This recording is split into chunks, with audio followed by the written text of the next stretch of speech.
Ang babae ay nagmamasid sa magandang tanawin nang biglang may lumapit na lalaki para makipagkilala. Kilala mo ba ako, Renchenyo? Wala akong interes na makipagkilala sa iyo. Kung gayon, magsayaw tayo. Wala akong oras. Ang estilo mo ng panliligaw ay bagay sa iyong ugali. Dali-daling yumuko ang lalaki para tingnan ang sarili. Nang marinig muli ang dalawang salita, napahiya siya. Ayaw na niyang makipag-usap pa sa lalaking ito kaya mabilis siyang umalis. Ngunit hindi niya inaasahan na ang susunod nilang pagkikita ay darating ng napakabilis. Ang pangalan niya ay Jiang Wenjing. Siya ang dalaga ng Sham K Group. Ang pangarap niya ay maging isang taga-usig. Ngayon, humarap siya sa korte bilang isang saksi. Ngunit dito ay nakita niya ang lalaking iyon, ang taong ayaw na ayaw niyang makita. Hindi niya inaasahan na ito pala ang abogado ng depensa para sa akusado at siya naman ang testigo. Malinaw na magkasalungat sila. Sa totoo lang, lahat ay sinadya at planado ni Renchenyo. Nang siya ay 11 taong gulang, namatay ang kanyang mga magulang sa isang aksidente sa trapiko at ang sanhi ng aksidente ay si Jiang Yuan, ang ama ni Jiang Wenjing. Upang makalapit kay Jiang Wenjing, kahit alam niyang matatalo sa kaso, pinili pa rin niyang maging abogado ng depensa para sa akusado. Sa katunayan, ang kanyang pamamaraan ay nakaakit kay Jiang Wenjing. Sadyang nagtanong siya ng mga walang kaugnayang tanong para inisin si Jiang Wenjing. Kumalma ka, ikaw ang dapat kumalma, magtanong ka ng may kalidad. Pagkatapos ng paglilitis, hinarang niya si Renchenyo na paalis na.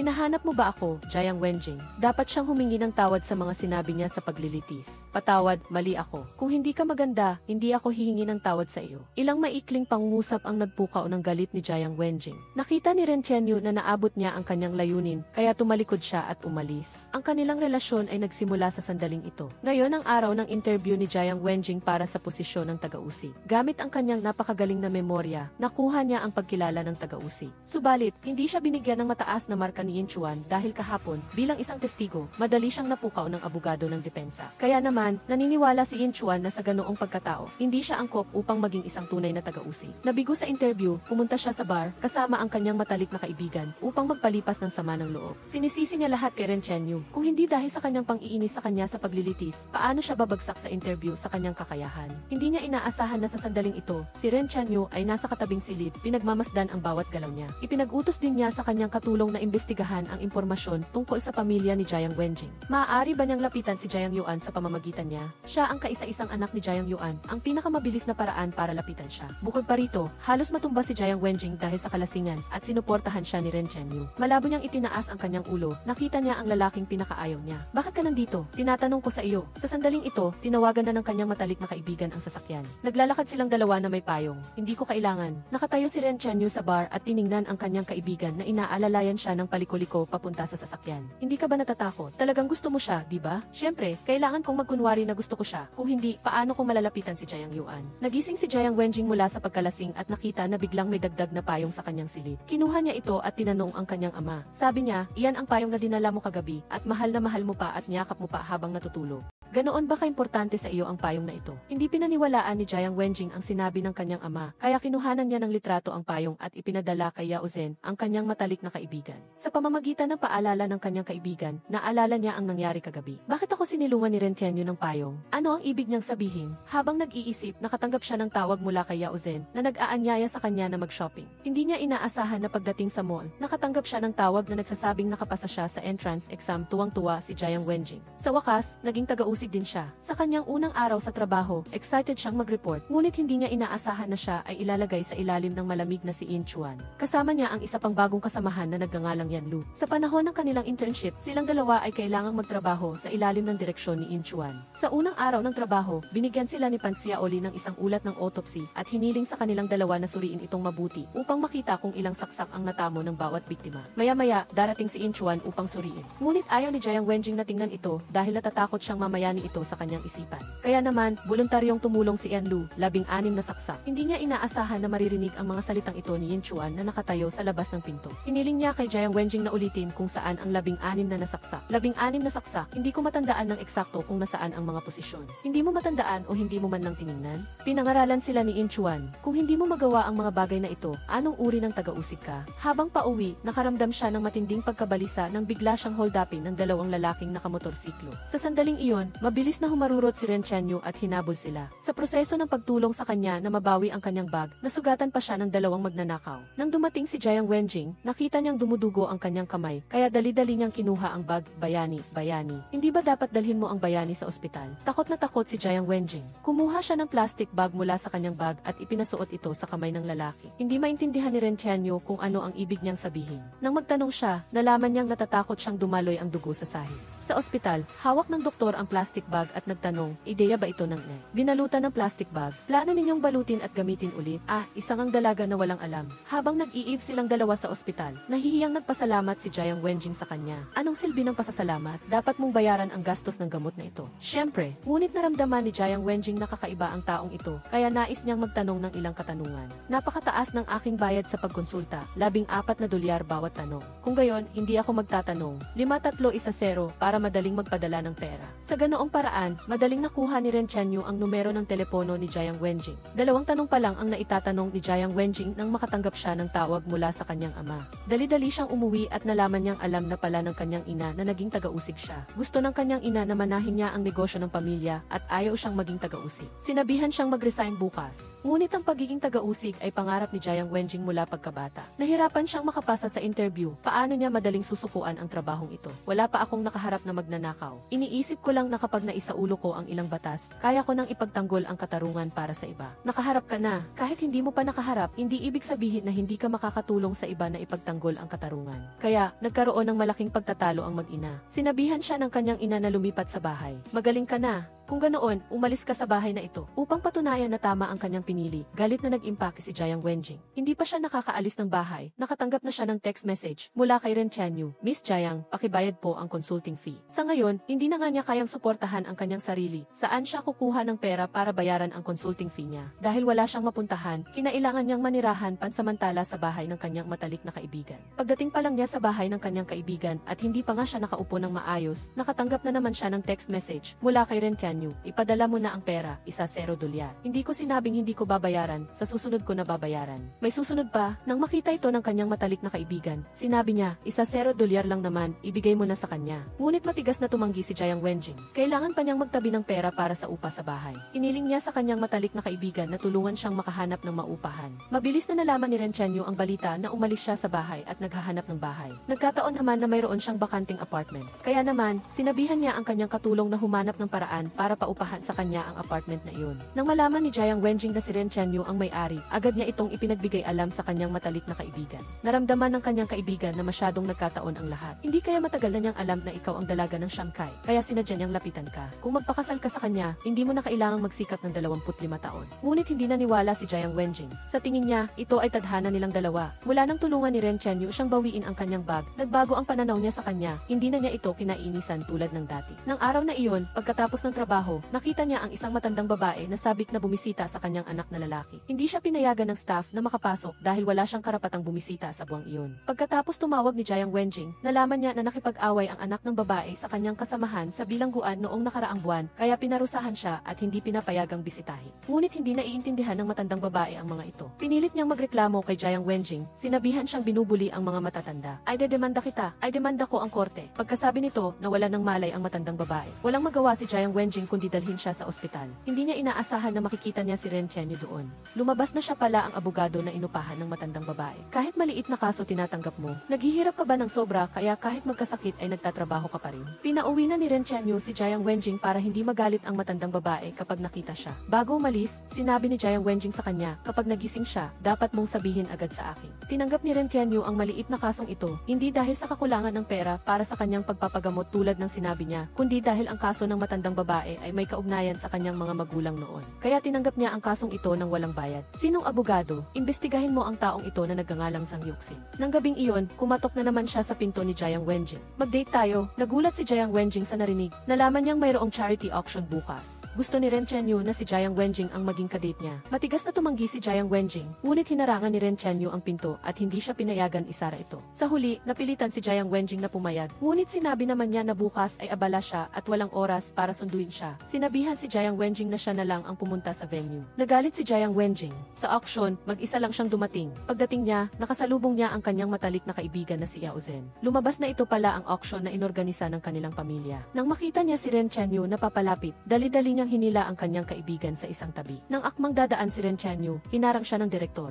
Inaharangan siya ni Lin Weiwei na lihim na nagmamahal sa kanya. Iyon ba ang babaeng nakasugat sa iyo? Walang sinabi si Ren Chenyu, lahat ay nagkataon lang. Napilitang dumalo si Jiang Wenjing sa handaan. Nagustuhan niya ang isang kristal na isda sa auction. Sobrang kamukha ito ng isda na ibinigay sa kanya ng isang bata noong bata pa siya. Ngunit sa kasalukuyan, wala siyang pera. Tanging pagsisisi na lang ang nagawa niya habang pinapanood si Ren Chenyu na bilhin ito. Pagkatapos ng auction, agad niyang hinanap si Ren Chenyu. Ibigay mo sa akin ang isda. Bakit? Dahil gusto ko. Ngunit inanyayahan siya ni Ren Chenyu na sumayaw. Kung sasayaw siya sa kanya, ibibigay niya ang isda sa kanya. Napilitang pumayag si Jiang Wenjing. Lahat ng ito ay nakikita ni Director Lin Weiwei na lihim na nagmamahal kay Ren Chenyu. Sumisigaw si Ren Chenyu, ibigay mo sa akin, ako na mismo ang kukuha. Saan sa bag, inabot ni Jiang Wenjing ang kanyang kamay upang kunin ito, ngunit hinawakan niya ang kanyang kamay. Hindi kailanman papayag, naabot ni Jiang Wenjing ang kanyang layunin. Sa ganoong paraan, natapos ang isang sayaw. Hindi pa rin nakuha ni Jiang Wenjing ang kristal na isda. Nakita niyang aalis na si Ren Chenyu. Huwag kang umalis, ibigay mo sa akin ang bagay. Saan ka pupunta, Ren Chenyu? Walang magawa siyang pinanood si Director Lin Weiwei na akbayan si Ren Chenyu at umalis. Galit na galit siya. Habang pauwi, iniabot ni Jiang Wenjing ang kanyang kamay at hiniling ang isda. Nagbigay si Ren Chenyu ng isang serya ng mga dahilan. Ikaw ang magiging taga-usik sa hinaharap, ako ay isang abogado. Kung ibibigay ko sa iyo ang mga bagay, hindi ba iyon suhol? Bibigyan ko na lang, okay, hindi mo kayang bilhin. Paano mo nalaman na hindi ko kayang bilhin? Alam ko, hindi mo nga mabayaran ang isa $0 na consulting fee. Saan ka kukuha ng pera para bilhin ang kristal na isda na ito? Si Jiang Wenjing, na sanay magsalita, ay napipi dahil sa kanya. Pagdating sa kanilang tirahan, muling tinawag siya ni Ren Chenyu, balak ibigay sa kanya ang kristal na isda. Nagulat si Jiang Wenjing. Hindi ba sinabi mong suhol ang pagbibigay ng regalo sa taga-usi? Bilang may-ari ng iyong inuupahan, may karapatan akong maglagay ng personal na gamit sa aking inuupahang bahay. Kahit ano pa ang sabihin niya, nabighani pa rin si Jiang Wenjing sa kanya. Nang ilagay niya ang isda sa kamay ni Jiang Wenjing, hinila pa niya ito sa kanyang bisig at hinagkan pa si Jiang Wenjing. Ang kilos na ito ni Ren Chenyu ay nagpabulag kay Jiang Wenjing. Bago pa siya nakapag-react, bumukas na ang pinto at may pumasok habang siya ay nakatayo pa rin doon na tulala. Pagbalik sa kanyang silid, patuloy niyang inaalala ang halik. Naghihintay siya ng paliwanag mula kay Ren Chenyu, ngunit walang dumating na mensahe mula sa kanya. Baka sira ang telepono ko, hindi niya maintindihan kung ano ang iniisip ni Ren Chenyu, kaya tumawag siya sa kanyang matalik na kaibigan. Isang lalaki ang biglang humalik sa isang babae, ngunit hindi siya nagbigay ng anumang paliwanag. Anong nangyari sa iyo? Sino ang humalik sa iyo? Natatakot na malaman ng kanyang matalik na kaibigan, hindi na siya nagtanong pa. Nagkataon naman na kinabukasan, habang papunta sa trabaho sa parking lot, nakita niya muli si Ren Chenyu. Mayroon akong gustong sabihin sa iyo. Nang marinig ito ni Jiang Wenjing, umasa siya ng husto. Iniisip na tatalakayin niya ang nangyari kagabi. Kailan mo babayaran ang singil sa pamamahala ng bahay? Isang buwan na ang nakalipas. Ang resulta, pagkatapos ng matagal na paghihintay, ang natanggap niya ay paalala para sa singil sa pamamahala ng bahay. Malinaw na nakasaad sa kontrata na ang lahat ng gastos ay dapat hatiin sa dalawa. Kung hati sa dalawa, ang 500 na iyan ay ibibigay ko sa iyo ng 250. Total ay 1,000. Akala pa naman ni Jiang Wenjing, pagkatapos ng halik kagabi, magbabago ang kanilang relasyon. Hindi niya inaasahan na pareho pa rin ang resulta. Talagang hindi niya maintindihan kung anong klaseng tao siya. Pag-uwi niya, dali-dali niyang kinuha ang kontrata upang basahin. Ang liit ng sulat, sino ang makakakita niyan? Ang Ren Chenyu na ito ay talagang isang tusong negosyante, napakababa. Ngunit ang tusong negosyante na mababa sa kanyang paningin ay isang kaakit-akit na lalaki sa mata ng iba. Nang makita ni Director Lin na ang babaeng sekretarya ni Ren Chenyu ay nagre-report ng trabaho at napakalapit pa nito kay Ren Chenyu, agad siyang nanginig sa selos. Agad niyang tinawag si Ren Chenyu sa opisina, ipinakilala sa kanya ang dalawang tao upang palitan niya ang kasalukuyang babaeng sekretarya. Ngunit napakagaling magtrabaho ni Wu Jin, ang kasalukuyang babaeng sekretarya, at pansamantala ay ayaw niyang palitan. Sigurado ka? Sigurado. Pag-uwi niya, binilhan niya si Wu Jin ng isang set ng uniforme sa trabaho at inilagay sa kanyang mesa. Kinuha ito ni Wu Jin at binuksan, labis na natutuwa. Dahil matagal na rin niyang gusto si Ren Chenyu. Ngayon, dumating si Jiang Wenjing sa paaralan upang imbestigahan ang kaso ng bullying. Lahat ng estudyante ay nagkakaisang nagsabi na si Wu Bifan ang may kasalanan. Hindi nila inaasahan na pagkatapos ng investigasyon, nakasalubong nila si Ren Chenyu dito. Sa pamamagitan ng kanilang pag-uusap, nalaman nilang siya pala ang abogado ng depensa para kay Wu Bifan, ang nambubuli sa paaralan.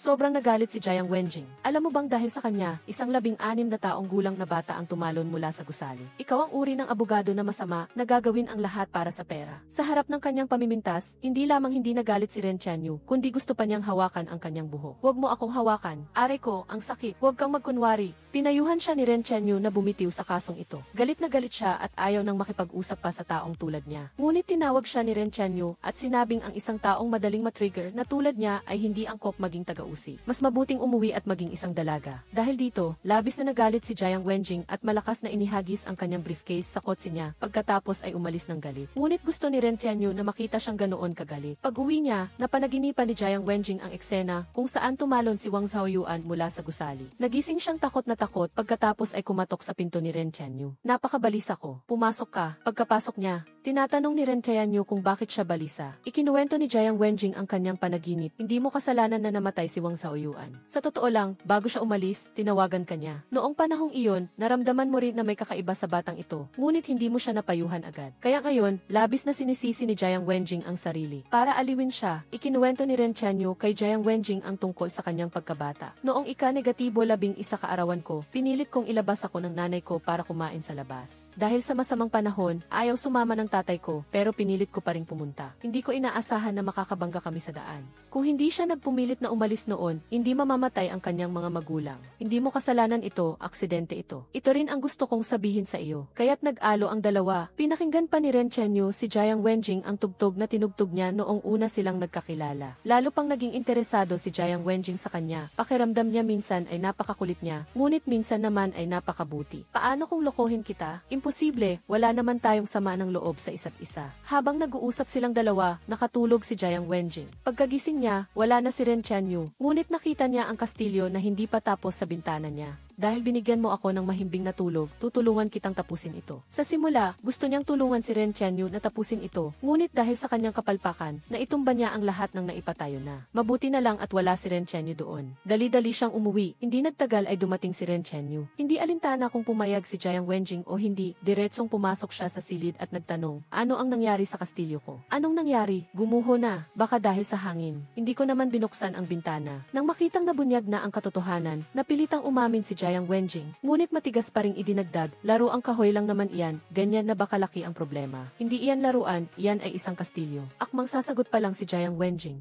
Nakatanggap siya ng mensahe. Dali-dali siyang umupo at binuksan ito. Lumabas na ito ay isang video tungkol sa kaso ng bullying sa paaralan. Natatakot na makita ni Ren Tianyu, dali-dali niyang sinabi sa kanya na umuwi. Sa pinakahuli, bukas ng gabi makikita ko rin. Ano naman ngayon, mas mabilis ako sa iyo. Mukha kang cute kapag gumagawa ka ng mga kalokohan. Sinabihan pa niya si Jiang Wenjing na bobo. Kung may oras ka, mas mabuting magtayo ka ng kastilyo. Sa huli, pinagtabuyan niya si Ren Tianyu palabas. Pagkatapos mapanood ang video, kinabukasan, bumalik si Jiang Wenjing sa paaralan upang imbestigahan ang sitwasyon. Ayon sa pahayag ng babaeng estudyante na si Qian Qingqing, nalaman niyang si Hu Bifan ang malamang na nag-record ng video. Pagkatapos ng investigasyon, paglabas niya ay nakasalubong niya muli si Ren Tianyu. Pakiramdam niya ay malinaw na ang lahat. Si Hu Bifan ang may gawa. Pinupunan niya si Ren Tianyu na hindi dapat maging abogado ng depensa para sa ganoong uri ng tao. Sa mata mo, ako ay isang taong walang kwenta, mapanganib at gumagawa ng lahat ng paraan, hindi ba? Hindi ba totoo? Nakita ni Ren Tianyu na napaka-subjective ng kanyang pagtatrabaho, kaya muli niyang pinayuhan siyang bumitiw sa kasong ito. Ngunit naisip ni Jiang Wenjing na natatakot siya dahil hindi niya hahayaan si Ren Tianyu na manalo sa kasong ito. Pagkatapos niyang umuwi, iniulat ni Jiang Wenjing ang lahat ng impormasyong alam niya sa kanyang superior. Malinaw na ang kaso. Si Hu Bifan ang utak ng insidente. Ngunit humingi ng ebidensya ang pinuno. Hindi lamang puro salita. Hiniling din ni Jiang Wenjing na pansamantalang ikulong si Hu Bifan para sa masusing investigasyon. Alam mo bang ang iyong padalos-dalos na pagkilos ay maaaring sumira sa buhay ng isang inosenteng bata? Naniniwala ang pinuno na masyado siyang emosyonal at hiniling sa kanyang umurong mula sa kasong ito. Alam kong nagkamali ako. Hindi na ako magiging emosyonal sa hinaharap. Lumabas ka na. Dahil sa kanyang galit, pagkababa pa lang niya ng sasakyan, nakasalubong niya ang taong pinakaayaw niya. Hindi niya inaasahan na sa pagkakataong ito, dumating si Ren Tianyu upang humingi ng tawad sa kanya. Sinasabing hindi pa tapos ang kasong ito at kasalukuyan pa rin itong nasa yugto ng investigasyon upang makakolekta magkolekta ng ebidensya. May oras pa, naalis na ako sa kasong ito. Wala akong magawa. Pagkababa ng dalawa, nakita ni Jiang Wenjing ang kanyang ama na naghihintay. Nagulat siya nang makita ang kanyang ama doon.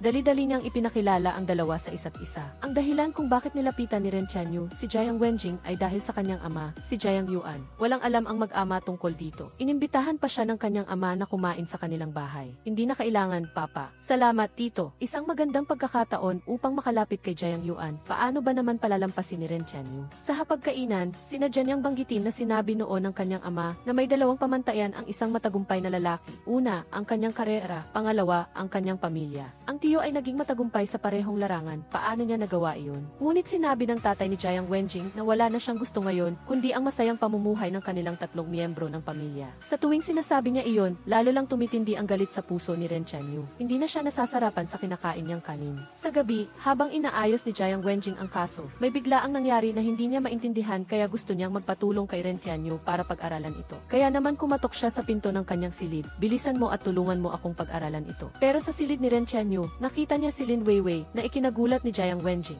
Paumanhin, hindi ko alam na may bisita ka. Agad siyang umalis ng nahihiya. Hindi man lang siya natawag ni Ren Tianyu. Kaya naman, lumingon siya para ipaliwanag kay Lin Weiwei ang kahiyan. Ngunit ang biglaang pagdating ni Jiang Wenjing ay nagpang-inggit kay Lin Weiwei. Lumapit siya at umupo sa tabi ni Ren Tianyu. Sa nakita ko kanina, mukhang napaibig mo siya. Bakit pakiramdam ko ay siya ang napaibig sa akin? Nang marinig iyon, lalo pang nainggit si Lin Weiwei. Hindi ba't madaling tumaob ang barko para sa dalawang taong nasa iisang barko? Pinayuhan niya si Ren Tianyu na mag-ingat sa mga limitasyon. Huwag mong hayaang maging totoo ang nararamdaman mo. Hindi nakahingi ng tulong si Jiang Wenjing kay Ren Tianyu, kaya kinabukasan ay pumunta ulit siya sa paaralan para maghanap ng pera. Inalam ni King ang sitwasyon, ngunit ang kanyang mga galaw ay napansin ni Wang Saoyuan. Kaya, nag-usap sila para alamin kung gaano nakarami ang alam ni Jiang Wenjing tungkol sa kaso. Kaya, hinarangan nila si Jiang Wenjing na aalis na sana. Pagkatapos, sinundan ni Jiang Wenjing ang mga ito sa isang walang taong pabrika. Para makasiguro sa kaligtasan, patuloy siyang nakikipag-ugnayan kay Ren Tianyu. Huwag mong patayin ang tawag. Pagkatapos ay lumingon si Jiang Wenjing. May mga kamera rin dito, kaya panatag siyang sumunod sa kanila papasok sa pabrika. Alam mo kung nasaan ako ngayon. Pagdating sa isang malawak na lugar, sinabi ni Jiang Wenjing sa kanila na magsalita na. Ayoko kayong humarap sa korte. Mga estudyante pa rin naman kayo. Nang marinig iyon, natakot sila at sinabi na ang katotohanan. Ang taong nasa likod nito ay si Li Mingqi. Hindi rin siya gaanong naugnay kay Bubiwen. At inamin din nila na sinabi ng abogado ni Li Mingqi na magsanib puwersa sila at sabihin ang parehong kwento. Hindi maganda, may sunog sa labas, tumakbo na kayo. Biglang nasunog ang pabrika. Tumakbo na palabas ang mga estudyante, pero si Jiang Wenjing ay napapalibutan ng apoy sa loob. Kaya, tumawag siya kay Ren Tianyu para humingi ng tulong, pero si Ren Tianyu, na nasa daan na papunta, ay hindi nasagot ang tawag niya. Sa gitna ng kagipitan, ginamit niya ang isang kahoy na tabla para basagin ang bintana.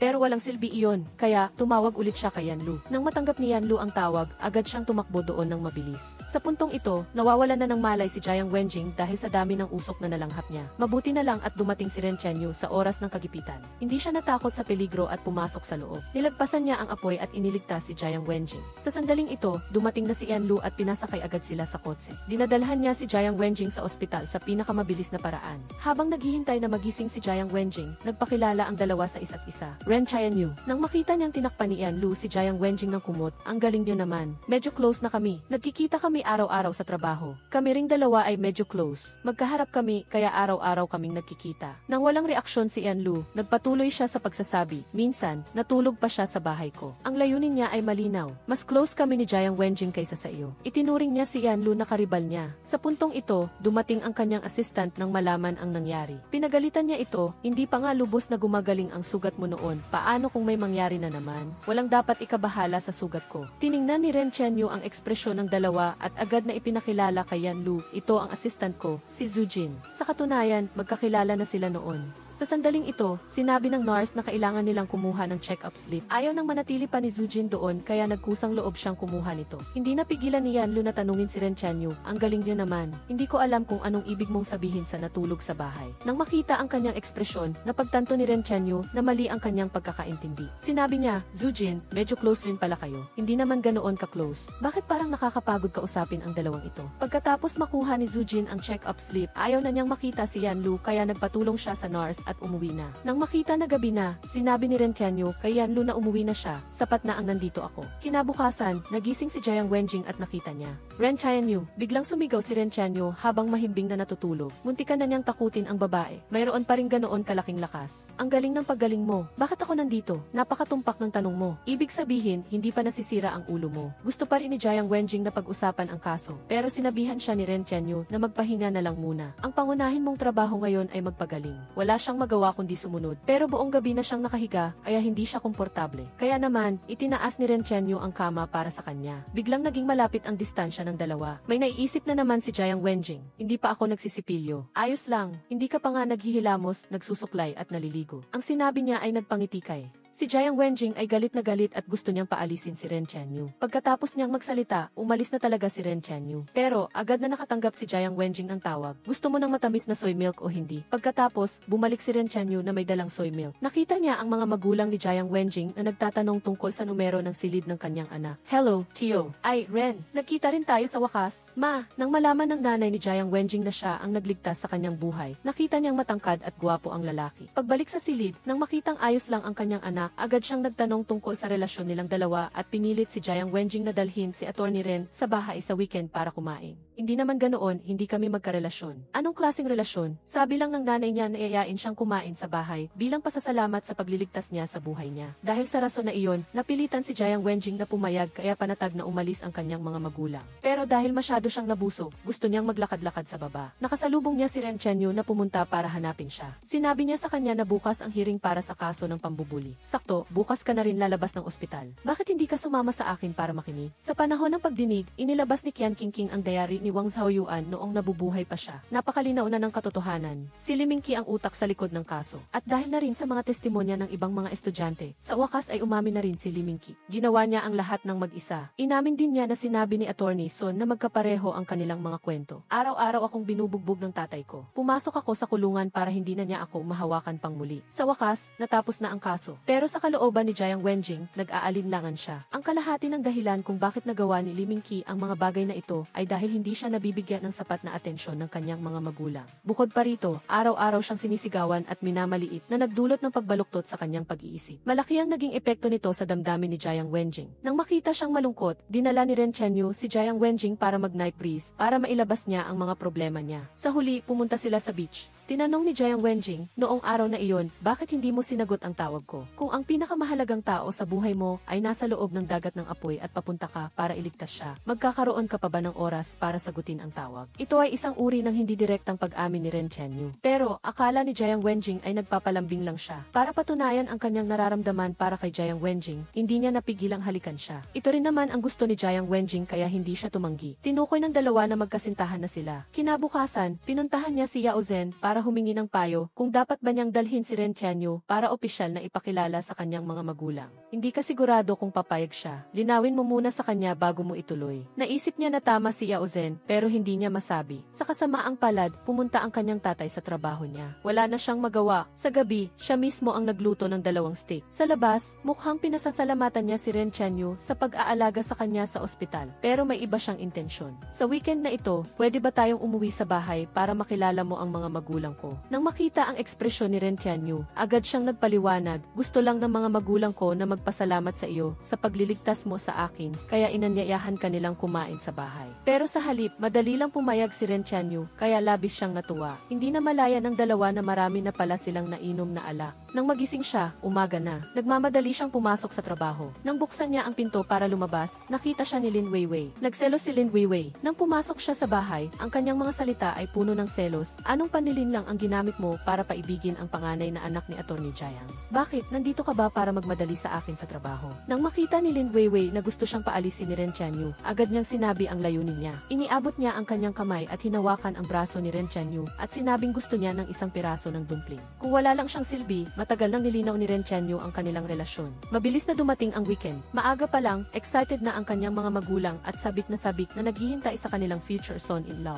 Mabilis na sinamahan ni Ren Chenyu si Jiang Wenjing pauwi. Pumayag si Ren Chenyu na pumunta sa bahay ni Jiang Wenjing para kumain dahil gusto niyang malaman kung may makikita siyang anumang palatandaan. Gaya ng inaasahan, sa hapagkainan, habang nagbubuho si Jiang Yuan ng juice para sa kanya, tiningnan niya ang kamay ni Jiang Yuan. Ang singsing na nasa larawan natin ay parehong-pareho sa suot ng taong nasa lugar ng aksidente noon. Sa puntong ito, tuluyan nang nawala ng pag-iisip si Ren Chenyu at hindi na siya makakain. Sa sandaling iyon, tumawag ang kanyang assistant at sinabi sa kanya na tumakas ang taong hinahanap niya. Bakit ka nasa eksena ng aksidente? Ano ba talagang relasyon mo sa pamilya ko? Kaya hindi na siya kumain at gustong umalis. Agad na hinabol siya ni Jiang Wenjing para ihatid at inaya siyang lumabas kinabukasan. Nagkausap na sila at nagka-date na, ngunit kinabukasan, nang dalhin niya ang prinitong itlog para hanapin si Ren Chenyu. Kumatok siya ng matagal, ngunit walang sumasagot. Tinawagan din niya, ngunit walang sumasagot. Hindi niya alam na si Ren Chenyu ay nakasakay na sa eroplano patungong Milan. Gusto niyang hanapin ang kanyang tiyahin para alamin ang katotohanan sa kaso ng kanyang ama. Pagbalik, may pag-asa pa rin si Jiang Wenjing na tinawagan si Ren Chenyu, ngunit hindi ito makakonekta. Ang numerong iyong tinawagan ay patay. Sa law firm, sinabi rin sa kanya na hindi siya pumasok ngayon, ngunit hindi niya maintindihan. Kahapon, ayos pa ang kanilang dalawa, bakit bigla siyang nawala ngayon? Nang makatanggap siya ng tawag mula kay Police Officers Hang, nalaman niyang sumakay na pala siya ng eroplano patungong Milan kaninang umaga. Pero hindi maintindihan ni Jiang Wenjing kung bakit umalis siya nang walang paalam. Nang makitang malungkot siya, inalo siya ni Yao Zhen, maraming lalaking mabait sa mundo. Hindi mo kailangang magpakahirap para kay Ren Chenyu. Pero mahal na mahal niya si Ren Chenyu, paano niya ito basta nalang bibitawan? Gusto niyang gamitin ang alak para manhid ang sarili. Nagising siya at nakita niyang may mga payong nasa tabi niya. Kaya, tinawagan niya si Yao Zhen para tanungin kung anong nangyari. Sinabi ng kanyang matalik na kaibigan na hindi iyon payong. Hindi ba't pananabik mo iyan kay Ren Chenyu? Lasing na lasing ka. Nang humiga siya, narinig niya ang pagbukas ng elevator. Akala niya ay bumalik na si Ren Chenyu. Kaya, nagulat siya at binuksan ang pinto para lang malaman na isa pala itong empleyado ng komunidad na nangungolekta ng service fee. Ngayon, wala na siyang pag-asa at determinado siyang magtrabaho ng mabuti mula ngayon. Pero madaling sabihin, mahirap gawin. Simula nang umalis si Ren Chenyu, laging nagkakamali siya sa trabaho. Nang malaman ni In Chuan ang nangyari sa kanya, tinanong niya, nag-away ba kayo ng boyfriend mo? Kaya, binigyan niya ito ng 3 araw na bakasyon para ayusin ang sarili. Ito ay hindi lang para sa iyo, kundi para rin sa mga tao. Umuwi siyang malungkot kaya napansin ito ng kanyang mga magulang.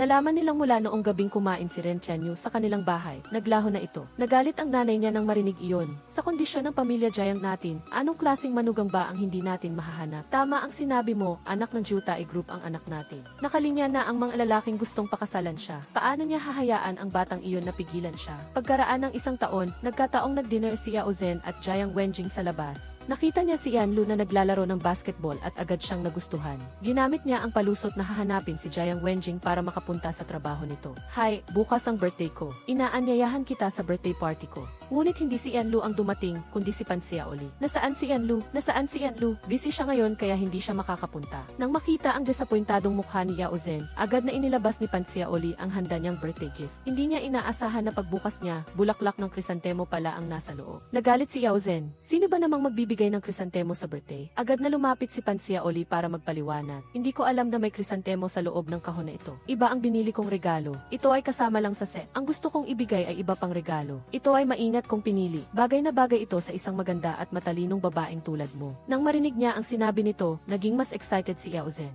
Hindi inaasahan, nang buksan niya ang kahon at ilagay sa harap ni Yao Zhen, ito ay isang smart bracelet. Natalo si Yao Zhen ng diretsong lalaking ito. Bakit naman ganoong klaseng lalaki ang nakilala ko? Kailangan ko siyang iwasan mula ngayon. Sa gabi, niyaya niya si Jiang Wenjing na mag-dinner. Anong klaseng mga kasamahan ba ang mayroon ka? Iiwasan mo sila na parang salot. Hindi ko siya iniiwasan na parang salot, siya talaga ang salot. Ngunit, naisip ni Jiang Wenjing na mabait si Pan Xiaoli at pinayuhan siyang subukan pa itong makilala. Huwag ka naman ganyan, dahil lang sa broken-hearted ka, ipinagtutulakan mo ako sa kanya. Matagal na sanang nakalimutan ni Jiang Wenjing si Ren Chenyu, pero nang marinig niya ang sinabi ni Yao Zhen, parang tinusok ng karayom ang puso niya. Nang makita siya sa ganoong kalagayan, pinayuhan siya ni Yao Zhen, kung higit 1 taon na siyang hindi nakikipag-ugnayan sa iyo, ibig sabihin, wala ka sa puso niya. Payo ko, kalimutan mo na siya. Pero hindi inaasahan ni Jiang Wenjing na sa susunod na araw, bago magsimula ang paglilitis, makikita niya ang lalaking matagal na niyang hinahanap. Sa sandaling iyon, hindi siya makapaniwala sa nakikita niya. Talagang nagpakita si Ren Chenyu, nagkunwari pa siyang walang nangyari at lumampas lang.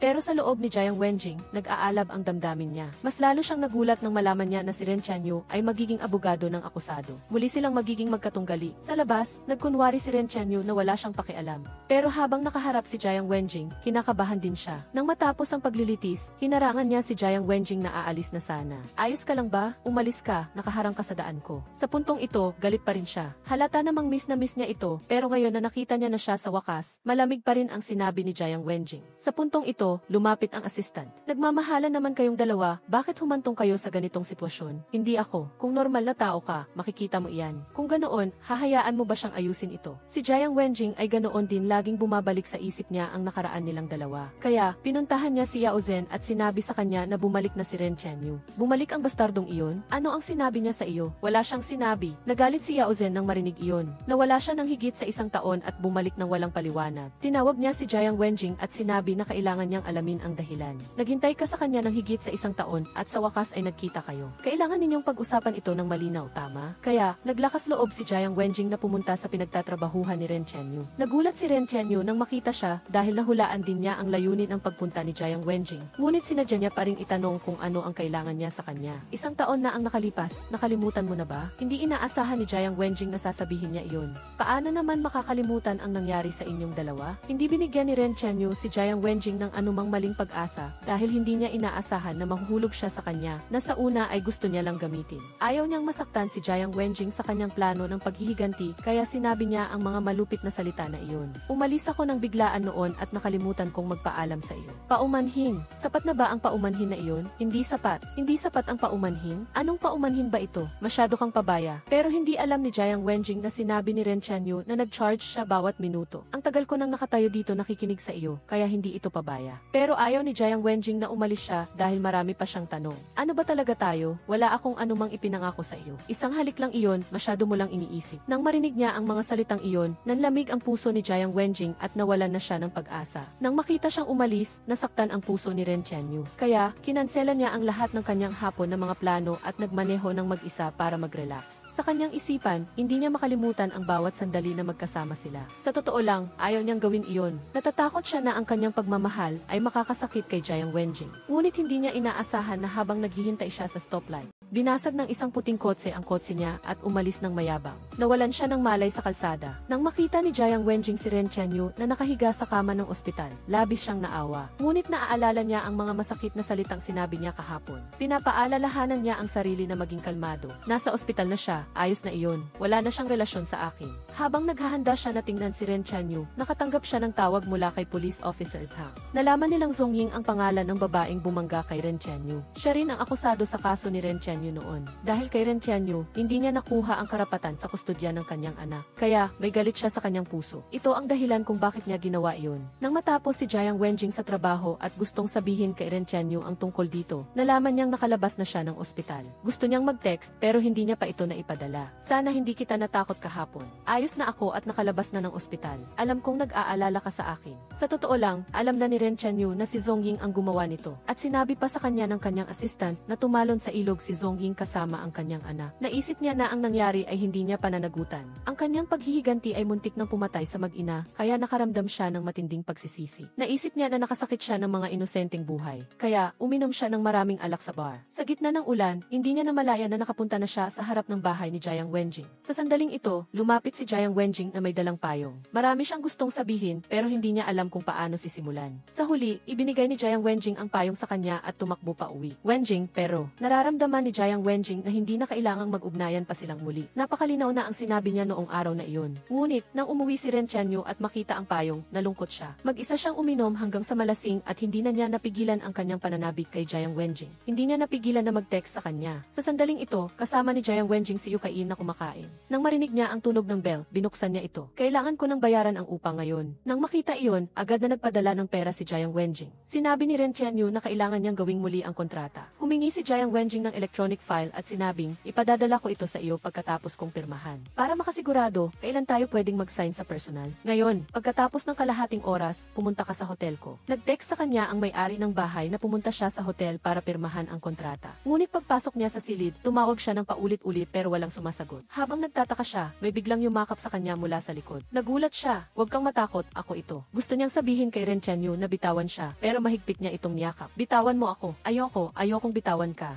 Sa huli, pilit na kumawala si Jiang Wenjing. Natuklasan niyang marami siyang nainom na alak, kaya tinanong niya ito kung anong nangyari. Hindi inaasahan, nang makita niya si Jiang Wenjing, hindi niya mapigilan ang sarili at hinalikan siya. Sa huli, itinulak siya at sinampal. Pagkatapos, nagmamadali siyang tumakbo palabas. Sa totoo lang, ginamit lang ni Ren Tianyu ang dahilan na pipirmahan ang kontrata para makita si Jiang Wenjing. Pagdating ng umaga, nakita ng assistant ang kanyang nalulumbay na mukha at alam na naman niya na ito ay dahil kay Jiang Wenjing. Pero tinanggi ito ni Ren Tianyu, tapos na kami mahigit 1 taon na ang nakalipas. Imposible na ngayon. Kinuha ng assistant ang isang hikaw at sinabing, napulot ko ito sa carpet. Pagkaalis ng assistant, tiningnan niya ang hikaw sa lamesa at naalaala ang nangyari kagabi. Tiyak na noon ay nahulog ni Jiang Wenjing, kinabukasan gusto niya itong ibalik, ngunit itinuring siya ni Jiang Wenjing na parang hangin. Tinawag niya ito, mayroon ka bang anumang bagay? Hindi man lang siya binati. Bakit? Sinabi ni Jiang Wenjing na abala siya ngayon. Mayroon ka bang gustong itanong sa akin? Noon ay isang halik lang. Huwag mong seryosohin, Attorney Ren. Binalik ni Jiang Wenjing sa kanya ang bawat salita, nang hindi kumukupas ng kahit isang salita mula sa araw na iyon. Ngayon, gusto lang niya na buong puso na maglingkod sa mga tao at matagal na niyang isinantabi ang mga bagay tungkol sa damdamin. Ngunit hindi nangyari ang mga bagay ayon sa kanyang kagustuhan. Nakita ng kanyang ama ang isang hot search sa internet tungkol sa kaso ng bullying 1 taon na ang nakakaraan. Muling na i-post online ang sinasabing isang masamang piskal at isang masamang abogado ang magkasabwat na tinatarget ang isang menor de edad na estudyante na ginagawang litong-lito ang ama. Tiningnan agad ni Ren Tianyu at alam niyang si Son Chao ang gumawa nito dahil siya ang abogado ng depensa ni Liming Qi noon. Matapos niyang pagsipikahin ang testimonya at matalo sa kaso, pinatalsik siya ni Lin Weiwei mula sa law office. Ayaw niyang tanggapin ang pagkatalo at gusto niyang maghiganti, kaya isinulat niya ang post online. Sumikat si Jiang Wenjing sa magdamag, sumikat siya. Nagpapasalamat ako sa iyo. Isang araw pagkatapos ng trabaho, bigla niyang napansin na may kotse na sumusunod sa kanya. Kaya tinawagan niya si Police Zhang.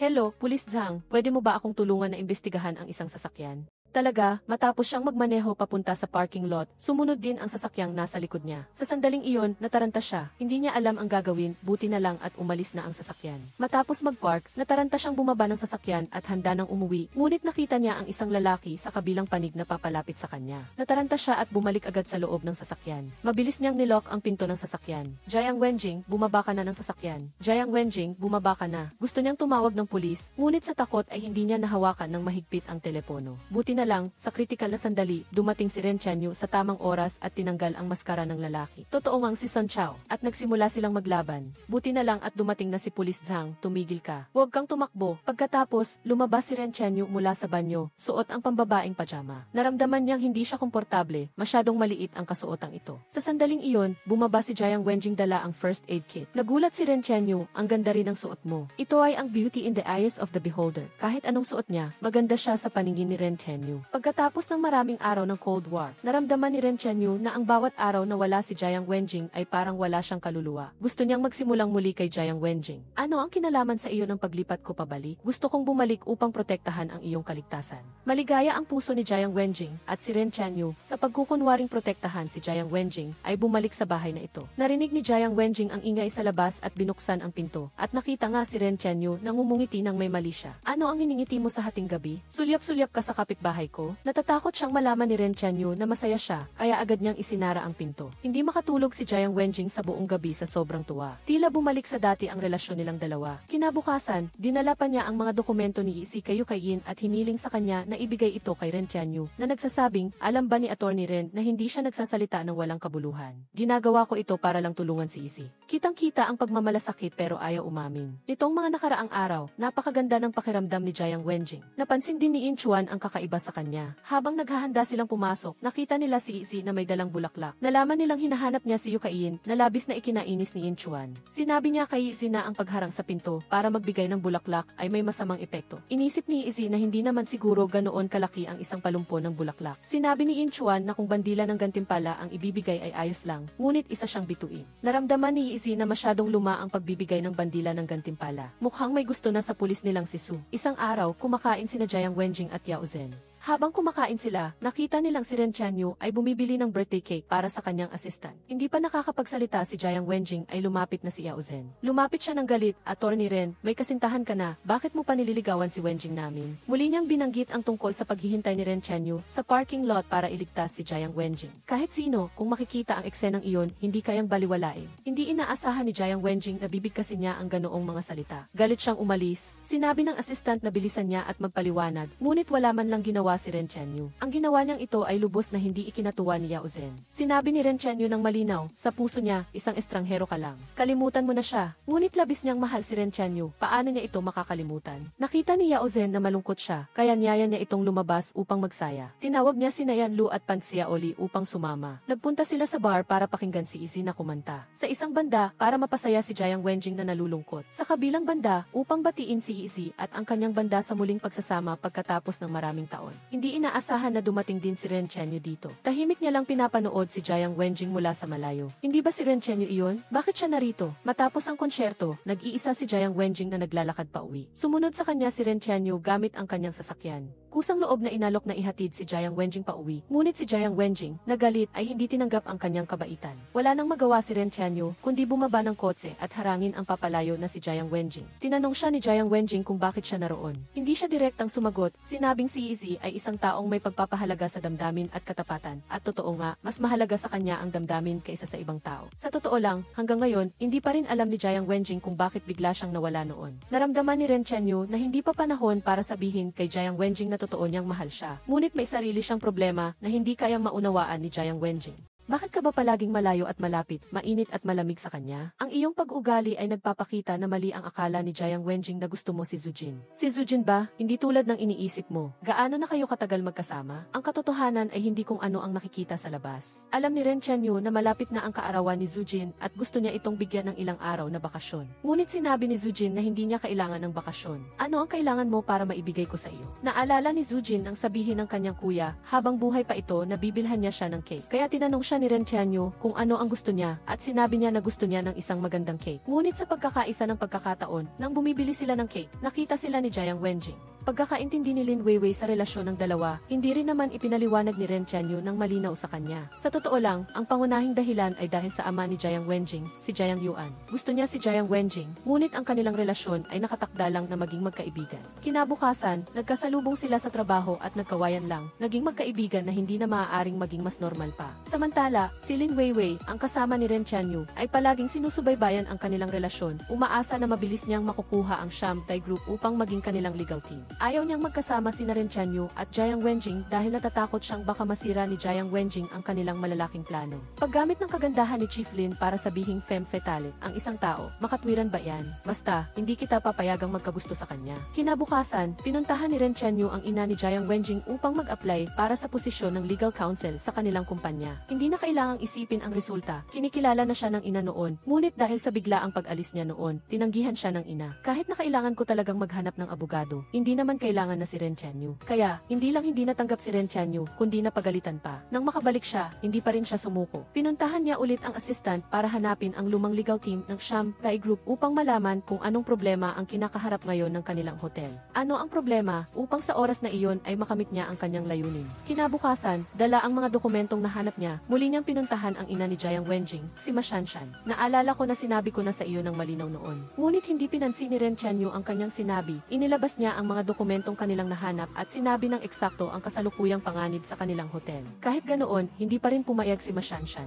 Gayunpaman, hindi na siya kasing desidido tulad ng dati. Hindi masabi, magaling kang mangumbinsi ng iba. Pagbalik niya, kinausap niya ang ama ni Jiang Wenjing, si Jiang Yuan, at sa huli ay sinunod niya ang payo ni Jiang Yuan at pumayag na pag-isipan pa ito. Narinig din ni Jiang Wenjing mula kay Yao Zhen. Ang legal team ng hotel ng iyong pamilya ay sabay-sabay na nagbitiw. Nang marinig ito ni Jiang Wenjing, agad siyang pumunta sa kumpanya para hanapin ang kanyang ina. Hindi niya inaasahang makikita si Ren Chenyu sa opisina ng kanyang ina. Ren Chenyu, magpatuloy na kayo. Mauuna na ako. Hindi ka naman siguro na ilang na ako ang maging abogado ng pamilya mo, di ba? Mayroon pa ba tayong dapat ikahiya sa isa't isa? Simula noong gabing iyon, nagkasundo silang maging ordinaryong magkaibigan. Wala nang pag-asa si Jiang Wenjing sa kanya, ngunit hindi niya siya malimutan. Nagkataon naman na si Yanlu, dahil sa matagal ng kaibigan niya si Zhu Fei na namatay sa pagtatanggol sa kanya, ay hindi rin maganda ang pakiramdam. Dagdag pa rito, ang kanyang nakababatang kapatid na si Zhu Jin ay hindi pa rin siya napapatawad sa loob ng maraming taon. Nararamdaman niya na kung wala si Yanlu, buhay pa sana ang kanyang kuya. Nang pumasok sila sa taon 5, sabay silang naglakad. Bakit? Bakit hindi ka makauwi? Sa sandaling iyon, ang tanging nasabi ni Yanlu ay patawad. Pagkatapos ng trabaho, sabay silang nagtungo sa restaurant na kapwa may problema. Pareho silang may pinagdadaanan. Sa hindi inaasahan, na parami ang kanilang nainom. Nang makauwi, hindi na mabuksan ni Jiang Wenjing ang pinto. Buti na lang, dumating si Ren Chenyu at dinala siya sa kama habang nahihilo. Habang nagbubuhos ng tubig para sa kanya, hindi sinasadyang narinig niya ang mabuti na rin ang magkaibigan at at least hindi tayo magkakagalit hanggang buto. Sa sandaling iyon, nalaman ni Ren Chenyu na ganoon pala kalalim ang pagmamahal ni Jiang Wenjing sa kanya. Ngunit pansamantalang walang maibibigay si Ren Chenyu kay Jiang Wenjing dahil may mas mahalaga siyang kailangang gawin. Ngunit ngayon, naghinala na si Wu Yijing, ang tiyuhin ni Lin Weiwei. Sinimulan niyang alamin ang tungkol sa pagkabata ni Ren Chenyu. Ayos pa ba ang mga magulang mo? Pareho ba silang nasa Milan? Ayos na ayos pa sila. Buti na lang, inilatag na ni Ren Chenyu ang sitwasyon kaya walang nakitang butas. Ngunit nagduda pa rin si Wu Yijing sa pagkatao niya, kaya ipinakilala niya si Ren Chenyu sa taong nasa likod niya, si Wang Da, na ama rin ni Lin Weiwei, para makilala si Ren Chenyu. Dahil mas maraming taong nakilala at mas maraming bagay na nakita si Wang Da kaysa sa kanya, sa pagkakakita pa lang kay Ren Chenyu. Makakakuha na siya ng impormasyon tungkol sa kanya. Ito rin ang resulta na gusto ni Ren Chenyu. Ang taong gusto niyang mahanap ay unti-unting lumulutang sa ibabaw. Dahil sa pagpanaw ng kanyang ama, maliban kay Jiang Yuan, ang ama ni Jiang Wenjing, sina Wang Da at Wu Yijing, at ang kanyang ama ay nagkaroon din ng business transaction noon. Kaya inutusan niya ang kanyang assistant, si Zhu Jin, na imbestigahan si Wang Da na ito kung sino ang kanyang nakakasalamuha sa loob ng maraming taon. Ang resulta ng investigasyon ay walang kinalaman ang lahat sa Shamdai Group. Sigurado ka ba na wala talaga? Ang lahat ng proyekto ng Shamdai ay walang Wang Da? Baka mali ang direksyon na tinitingnan natin? Kung walang kinalaman sa Shamdai Group, mas mabuti. Ganoon nga, ni hindi na rin iniiwasan ni Ren Chenyu si Jiang Wenjing. Kinagabihan, nakita niyang nagmamadaling lumabas si Jiang Wenjing. Saan ka pupunta? Ihatid na kita. Hindi na kailangan, kaya ko na. Hindi ba bawal ang numero ng plaka mo ngayon? Nang maalala ni Jiang Wenjing ang sinabi niya, naalala niya nga. Ngunit kailangan niyang umalis agad, kaya pumayag siyang ihatid siya ni Ren Chenyu. Tahimik silang naglakbay, biglang umulan. Pumasok ang tubig ulan sa bintana ng sasakyan at tumama sa kamay ni Ren Chenyu. Agad niyang isinara ang bintana. Tiningnan niya ang patak ng ulan sa kanyang kamay. Sa isip niya, bigla niyang naalaala ang eksena ng aksidente ng kanyang ama. Noong panahong iyon, mahigpit niyang hawak ang manibela at bumibilis ang kanyang paghinga. Sa sandaling ito, nakita rin ni Jiang Wenjing ang kakaiba sa kanya. Ayos ka lang ba? Ang hinihingal ka habang nagmamaneho. Sa huli, ipinarada niya ang sasakyan sa gilid ng kalsada. Kung hindi ka komportable, pwede naman akong mag-taxi na lang. Hindi inaasahan, sinabi ni Ren Chenyu sa kanya ang nangyari dati. Nang mangyari ang aksidente sa mga magulang ko, parang ganitong ulan din nakita ko silang umalis, pero wala akong nagawa. Simula noon, tuwing umuulan ng ganoon, hirap siyang kontrolin ang kanyang damdamin. Laging niya naaalala ang nangyari noong araw na iyon. Kung hindi ako nagpumilit lumabas noong araw na iyon, hindi sana sila umalis. Labis na nalungkot si Jiang Wenjing nang marinig niya ito. Mula ngayon, sa mga araw na umuulan ng ganoon, kaya ko siyang maging driver. Mayroon pa siyang babaeng assistant, si Zhu Jin. Sa malakas na ulan na iyon, mag-isa siyang naglalakad na may payong. Nang makita niya ang swing sa tabi ng parke, hindi niya maiwasang maalala ang magandang panahon na kasama niya si Yan Lu ilang taon na ang nakakaraan. Ngunit dahil sa pagkamatay ng kanyang kapatid, hindi na sila makabalik sa dati. Hindi niya inaasahan, nang tumingala siya, nakita niya si Yan Lu na nakatayo sa ilalim ng ulan at nakatingin sa kanya. Hindi niya inaasahan na si Yan Lu ay magpapakita doon. Bakit ka nandito ngayon? Hindi mo ba nakikita? Parang ang parke na lagi nating pinaglalaroan dati. Madalas ka bang pumupunta dito? Pagkatapos ng pag-uusap nilang dalawa, mas naging maganda ang pakikitungo ni Zhu Jin sa kanya kaysa dati. Inaresto na si Hu Fangquan, ang salarin sa pagkamatay ng kanyang kuya. Ngayon, pauwi na si Jiang Wenjing mula sa trabaho. Nang makita niya ang malakas na ulan, bigla niyang naalala si Ren Chenyu. Nasa law office ka ba? Umuulan. Gusto mo bang ihatid kita? Nagkakaproblema ako ngayon. Sige, hintayin mo ako. Saktong-sakto ang gusto ni Jiang Wenjing. Kaya, nagmaneho siya para sunduin si Ren Chenyu. Pagkatapos ng trabaho, simula nang malaman ni Ren Chenyu na walang gaanong kinalaman sa Shamdai Group ang pagkamatay ng kanyang ama, gusto na niyang makipagbalikan kay Jiang Wenjing. Ngunit matagal na siyang naghihintay at hindi pa rin dumarating si Jiang Wenjing. Hindi rin sinasagot ang kanyang tawag. Nababalisa siya. Sa sandaling ito, lumapit ang assistant at sinabi sa kanya, "Nakita ko lang sa balita sa internet na mayroong aksidente sa kalsada sa Xinhai Road. Mag-ingat ka." Agad siyang nag-check ng balita online. Hindi na siya mapakali. Tumakbo siya palabas na parang baliw. Hindi pinansin si Lin Weiwei. Hindi rin niya pinansin ang ulan. Labis siyang nag-aalala at tumakbo papunta sa pinangyarihan. Nang makita ang eksenang ito, hindi niya pinansin ang mga nagbabawal at sumugod sa protected area. Sa kaba, binuksan niya ang pinto ng sasakyan at nakita na walang bakas ni Jiang Wenjing sa loob. Nang tumingin siya sa malayo, nakita niya ang isang taong natatakpan ng tela. Bigla siyang nawalan ng ulirat at kumalabog ang kanyang puso. Sa nanginginig na mga kamay, binuksan niya ito para tingnan. Ang taong nakahiga doon ay hindi si Jiang Wenjing. Ngunit nasaan na si Jiang Wenjing? Hinahanap niya ito ngayon sa buong pinangyarihan. Ang resulta ay nagdulot sa kanya ng pagkabigo. Sa huli, nakatayo siya sa ilalim ng ulan at buong lakas na tinatawag ang pangalan ni Jiang Wenjing. Nang lumingon siya, nakita niya si Jiang Wenjing at hindi na niya makontrol ang sarili. Tumakbo siya at mahigpit na niyakap ito. Dahil natatakot siya. Natatakot siyang baka iwanan din siya ni Jiang Wenjing, tulad ng ginawa ng kanyang mga magulang noon. Nakita ni Lin Weiwei ang eksenang ito. Unti-unting sumibol ang binhi ng selo sa kanyang puso. Pagkatapos bumalik ni Ren Chenyu, patuloy niyang pinupunasan ang relo dahil ito lang lang ang tanging bagay na naiwan ng kanyang ama bago ito umalis. Hindi niya matanggap na mawawala pa ang sinumang malapit sa kanya. Sa sandaling ito, lumapit si Lin Weiwei at inanyayahan siyang dumalo sa palabas sa susunod na linggo. Ang fashion show ng Zongi Group ay inorganisa rin ng pamilya ni Yao Zhen. Kahapon, nang makita niyang magkasama sina Ren Tianyu at Jiang Wenjing, hindi siya mapakali. Kaya, kusang loob siyang nakipagkita kay Ren Tianyu at sinubukang suyuin siya sa pamamagitan ng pagpapahayag ng kanyang nararamdaman, ngunit walang awa siyang tinanggihan ni Ren Tianyu. Naniniwala si Ren Tianyu na ang kasalukuyang relasyon nilang dalawa ang pinakamahusay na opsyon sa ngayon. Ang daming politiko at bilyonaryo ang gustong makipag-date sa akin, nag-uunahan sa panunuyo sa akin.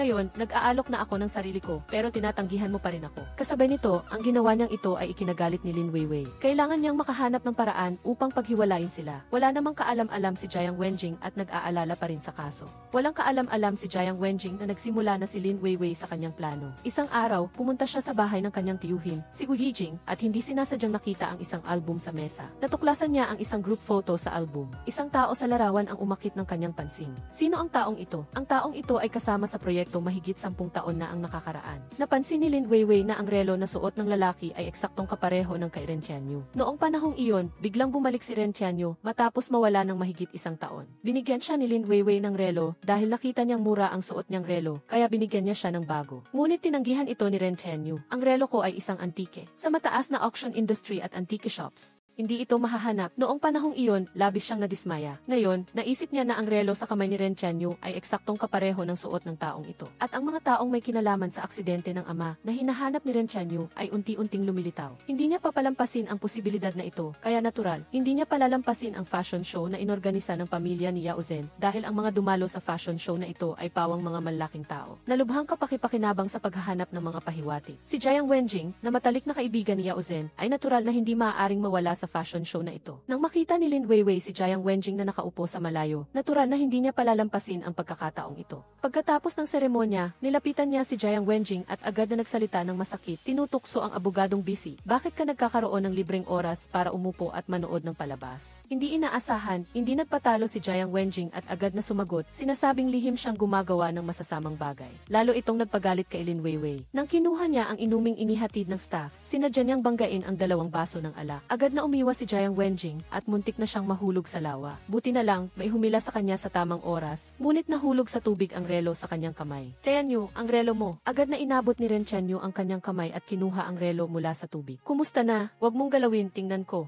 Hindi niya pinansin ang relo na nahulog sa lupa. Pinulot ni Ren Tianyu ang relo at pagkatapos ay umalis siyang galit. Kailangan ba talagang maging ganoon siya kaagresibo? Ito ang tanging bagay na naiwan ng kanyang ama sa kanya. Nang marinig ito ni Jiang Wenjing, umuwi siya at sinimulang iguhit ang disenyo ng relo. Ginamit niya ang kanyang napakatalas na memorya upang iguhit ito ng walang kamali-mali. Nag-aalala si Ren Tianyu dahil hindi niya maayos ang relo. Ito ang tanging alaala na iniwan ng kanyang ama sa kanya. Kailangan na lang siyang maghanap ng ibang paraan. Hindi niya alam na si Jiang Wenjing, dahil gusto niyang ayusin ang relo para sa kanya, ay hindi na pumasok sa trabaho at naghahanap ng mga tagapag-ayos ng relo kung saan-saan. Ang sipag niya ay nagbunga. Nakahanap na siya ng tagapag-ayos ng relo. Agad siyang tumawag kay Ren Tianyu. Nang malaman ni Ren Tianyu na pwede nang ayusin ang relo, labis siyang nagpasalamat kay Jiang Wenjing. Ngunit mayroon siyang mahalagang kailangang gawin at hindi siya makapaghihintay doon. Nalaman niyang nakatanggap siya ng mensahe mula kay Zujin na si Wu Yijing ay nasa hotel na ito. Dali-dali siyang tumakbo sa silid 888 at nakita niyang sinasaktan ni Wu Yijing ang isang tao. Walang sabi-sabi, hinila niya ito. Mabilis silang pumasok sa katabing silid. Hindi pa nakakaintindi si Wu Yijing sa nangyayari nang dumating ang pulis at inaresto si Yang Si. Sa ganitong paraan, nakataka si Wu Yijing sa pagkakataong ito. Sa totoo lang, lahat ng ito ay pinlano ni Ren Tianyu. Sa isang banda, para makuha ang tiwala ni Wu Yijing. Sa kabilang banda, nakatulong din ito sa pulisya na hulihin ang mga tao. Talagang iisang bato, 2 ibon. Nagkataon naman na ang kaso ni Jiang Wenjing at ng kanyang grupo ay naging napakabilis dahil sa pagkahuli kay Yang Si. Talagang masaya ang lahat. Pagkatapos ng trabaho, nagkataong nakasalubong ni Jiang Wenjing si Ren Tianyu na naghahanap sa kanya.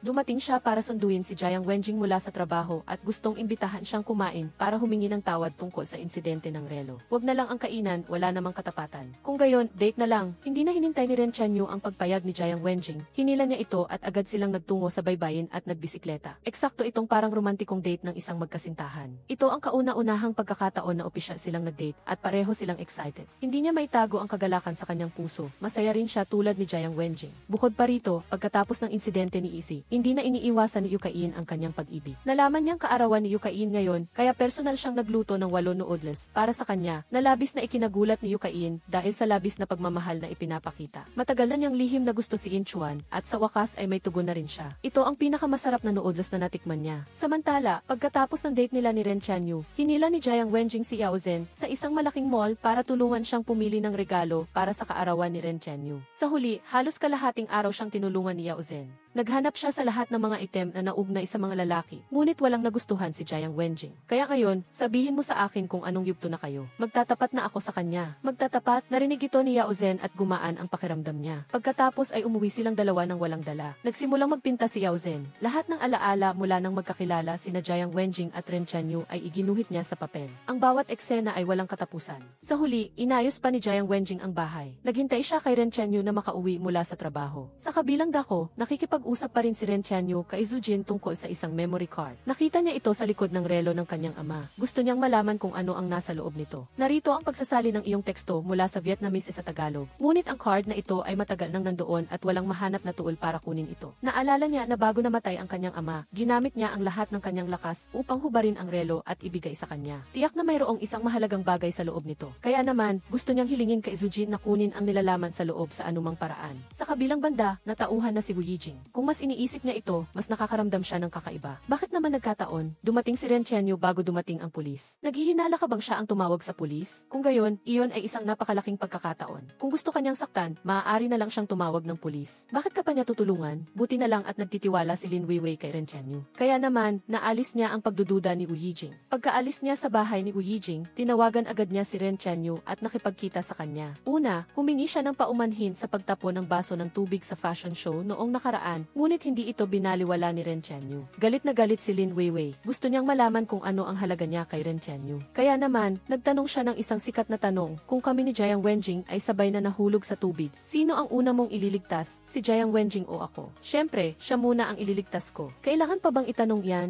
Lubusang nanlamig ang puso ni Lin Weiwei. Ginagamit ang wikang Tagalog, narito ang salin ng iyong teksto mula sa Vietnamese. Ngunit hindi siya sumuko at gusto niyang gamitin ang pagkakataon na ito para sa sarili niya. Tayo lang ang bagay sa isa't isa. Magkapareho tayo ng uri ng tao. Mahal kita, hindi ka bagay sa iba. Hindi ko pinapansin si Jiang Wenjing dahil alam kong tayo lang ang magkasama. Ngunit tinabig ni Ren Chanyu ang kamay niya. Kung ipagpapatuloy mo pa yan, ititigil na natin ang ating pagtutulungan. Aalis ka na ba? Ikaw ang nagpilit sa akin. Sabi pa ni Lin Weiwei, pinagdududahan na kita. Kung hindi dahil sa akin, matagal ka nang nabunyag. Salamat kaibigan. Dahil sa isang salita na ito, kaibigan, tuluyan nang nawala sa sarili si Lin Weiwei. At dahil dito, mawawala na si Ren Chanyu. Noong isang araw, inayos ni Jiang Wenjing ang bahay para bigyan si Ren Chanyu ng isang di malilimutang kaarawan. Ngunit hindi niya inasahan na si Lin Weiwei ang dumating na may dalang cake na gustong magdiwang kasama si Ren Chanyu. At sinabi pang nag-usap na sila na magdiwang ng magkasama. Sa una, hindi naniwala si Jiang Wenjing sa sinabi niya, ngunit simula ng tanggihan ni Ren Chanyu ang pag-amin ng damdamin ni Lin Weiwei, ang puso nito ay puno na ng inggit. Hindi niya inasahan na matapos ang lahat ng ginawa niya para kay Ren Chanyu, si Jiang Wenjing pa rin ang mahal nito. Kaya, pag-uwi niya, nagplano siyang paghiwalayin ang dalawa sa anumang paraan. Nagkataon na kinabukasan sa trabaho, nakita niya ang isang cake sa reception at nagtanong.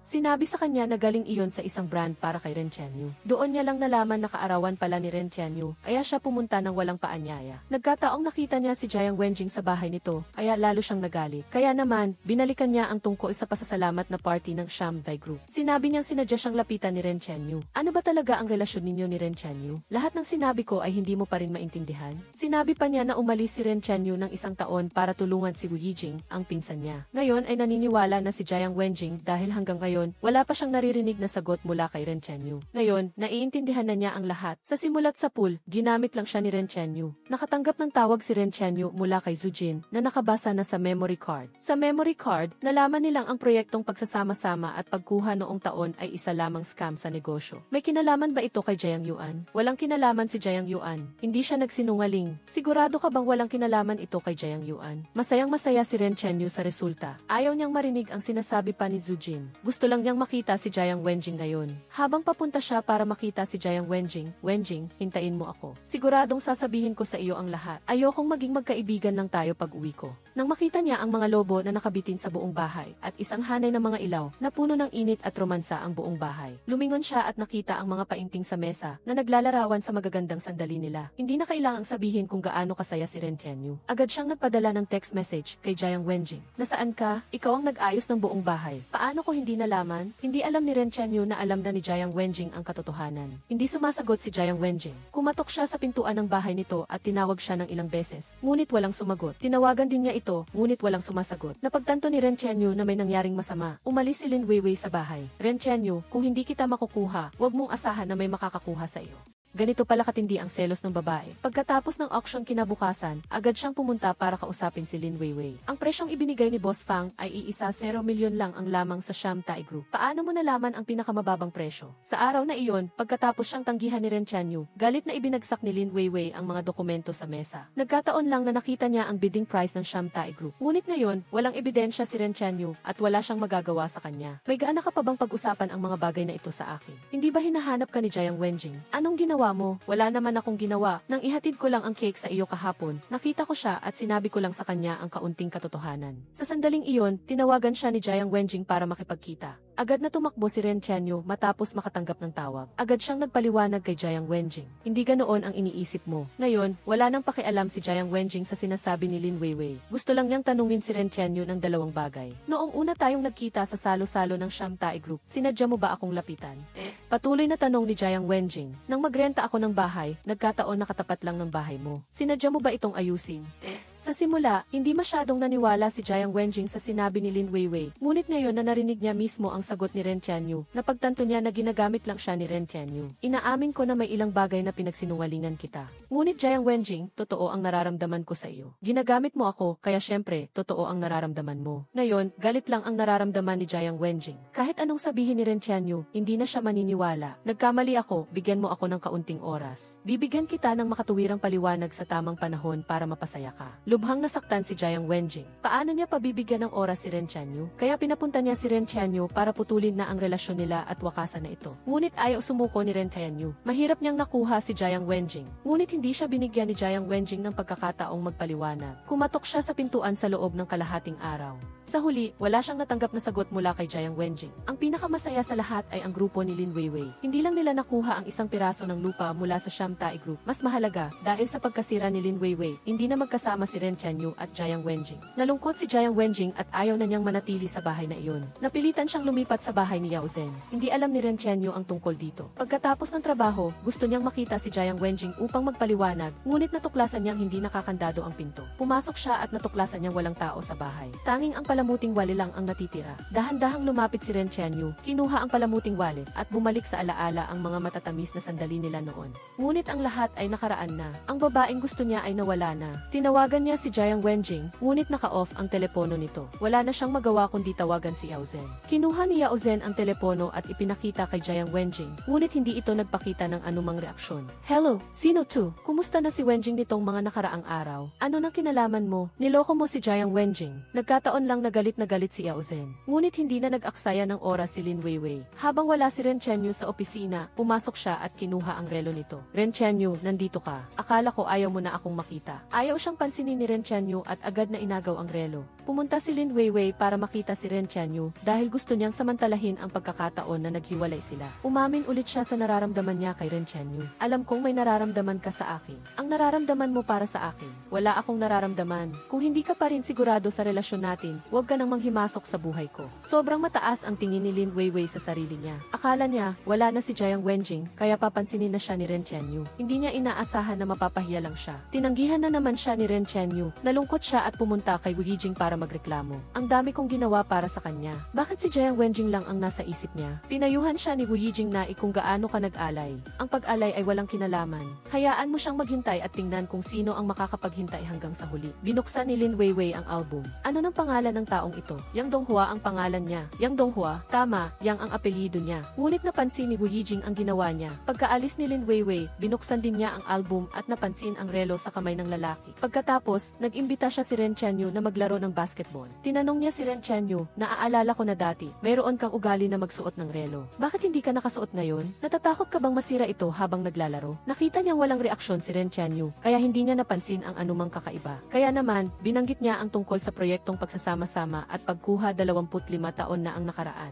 Marinig ko na ang kumpanyang iyon ay nakapatay ng isang auditor. Mukhang aksidente raw iyon. Sinusubukan niyang alamin ang reaksyon ni Ren Chenyu. Alam ni Ren Chenyu na ang namatay na auditor ay ang kanyang ama, ngunit kalmado pa rin siyang nagsabi na deserve niyang mamatay. Kahit ganoon ang sinabi ni Ren Chenyu, nagduda pa rin si Wu Yijing sa kanya. Sa gabi, sinabi niya kay Wang Da ang tungkol dito. Kung may duda ka na may problema si Ren Chenyu, subaybayan mo siya at huwag na huwag kang magkakamali. Ngayon, hindi na sila nagtitiwala kay Ren Chenyu. Hindi rin naman tanga si Ren Chenyu. Alam niyang nagdududa na sila sa kanya. Pinayuhan siya ni Zhu Jin na umalis na sa lugar na ito. Sa tingin ni Ren Chenyu, hindi pa ito ang tamang panahon para umalis. Kung hindi pa sila kumikilos, ibig sabihin ay hindi pa sila sigurado. Ngunit magiging mas mahirap ang daan sa hinaharap. Tama ang kanyang hula. Pag-uwi niya galing sa trabaho, nakita niya ang buong bahay na magulo at binaligtad. Pati ang kanyang computer ay ginulo rin. Ngayon niya lang napagtanto kung gaano kalala ang problema. Agad siyang tumawag ng pulis para magsumbong at humiling na mangolekta sila ng ebidensya. Pagkaalis ng pulis, agad siyang tumawag kay Zhu Jin at sinabi sa kanya na magulo ang kanyang bahay. Sigurado akong si Wu Yijing at Wang Da ang gumawa nito. Buti na lang at naibigay na niya kay Zhu Jin ang mga clues na nahanap niya dati. Kahit na wala silang nakita, naniniwala ang itusong Soro na si Wang Da na kung walang mahanap mas may problema.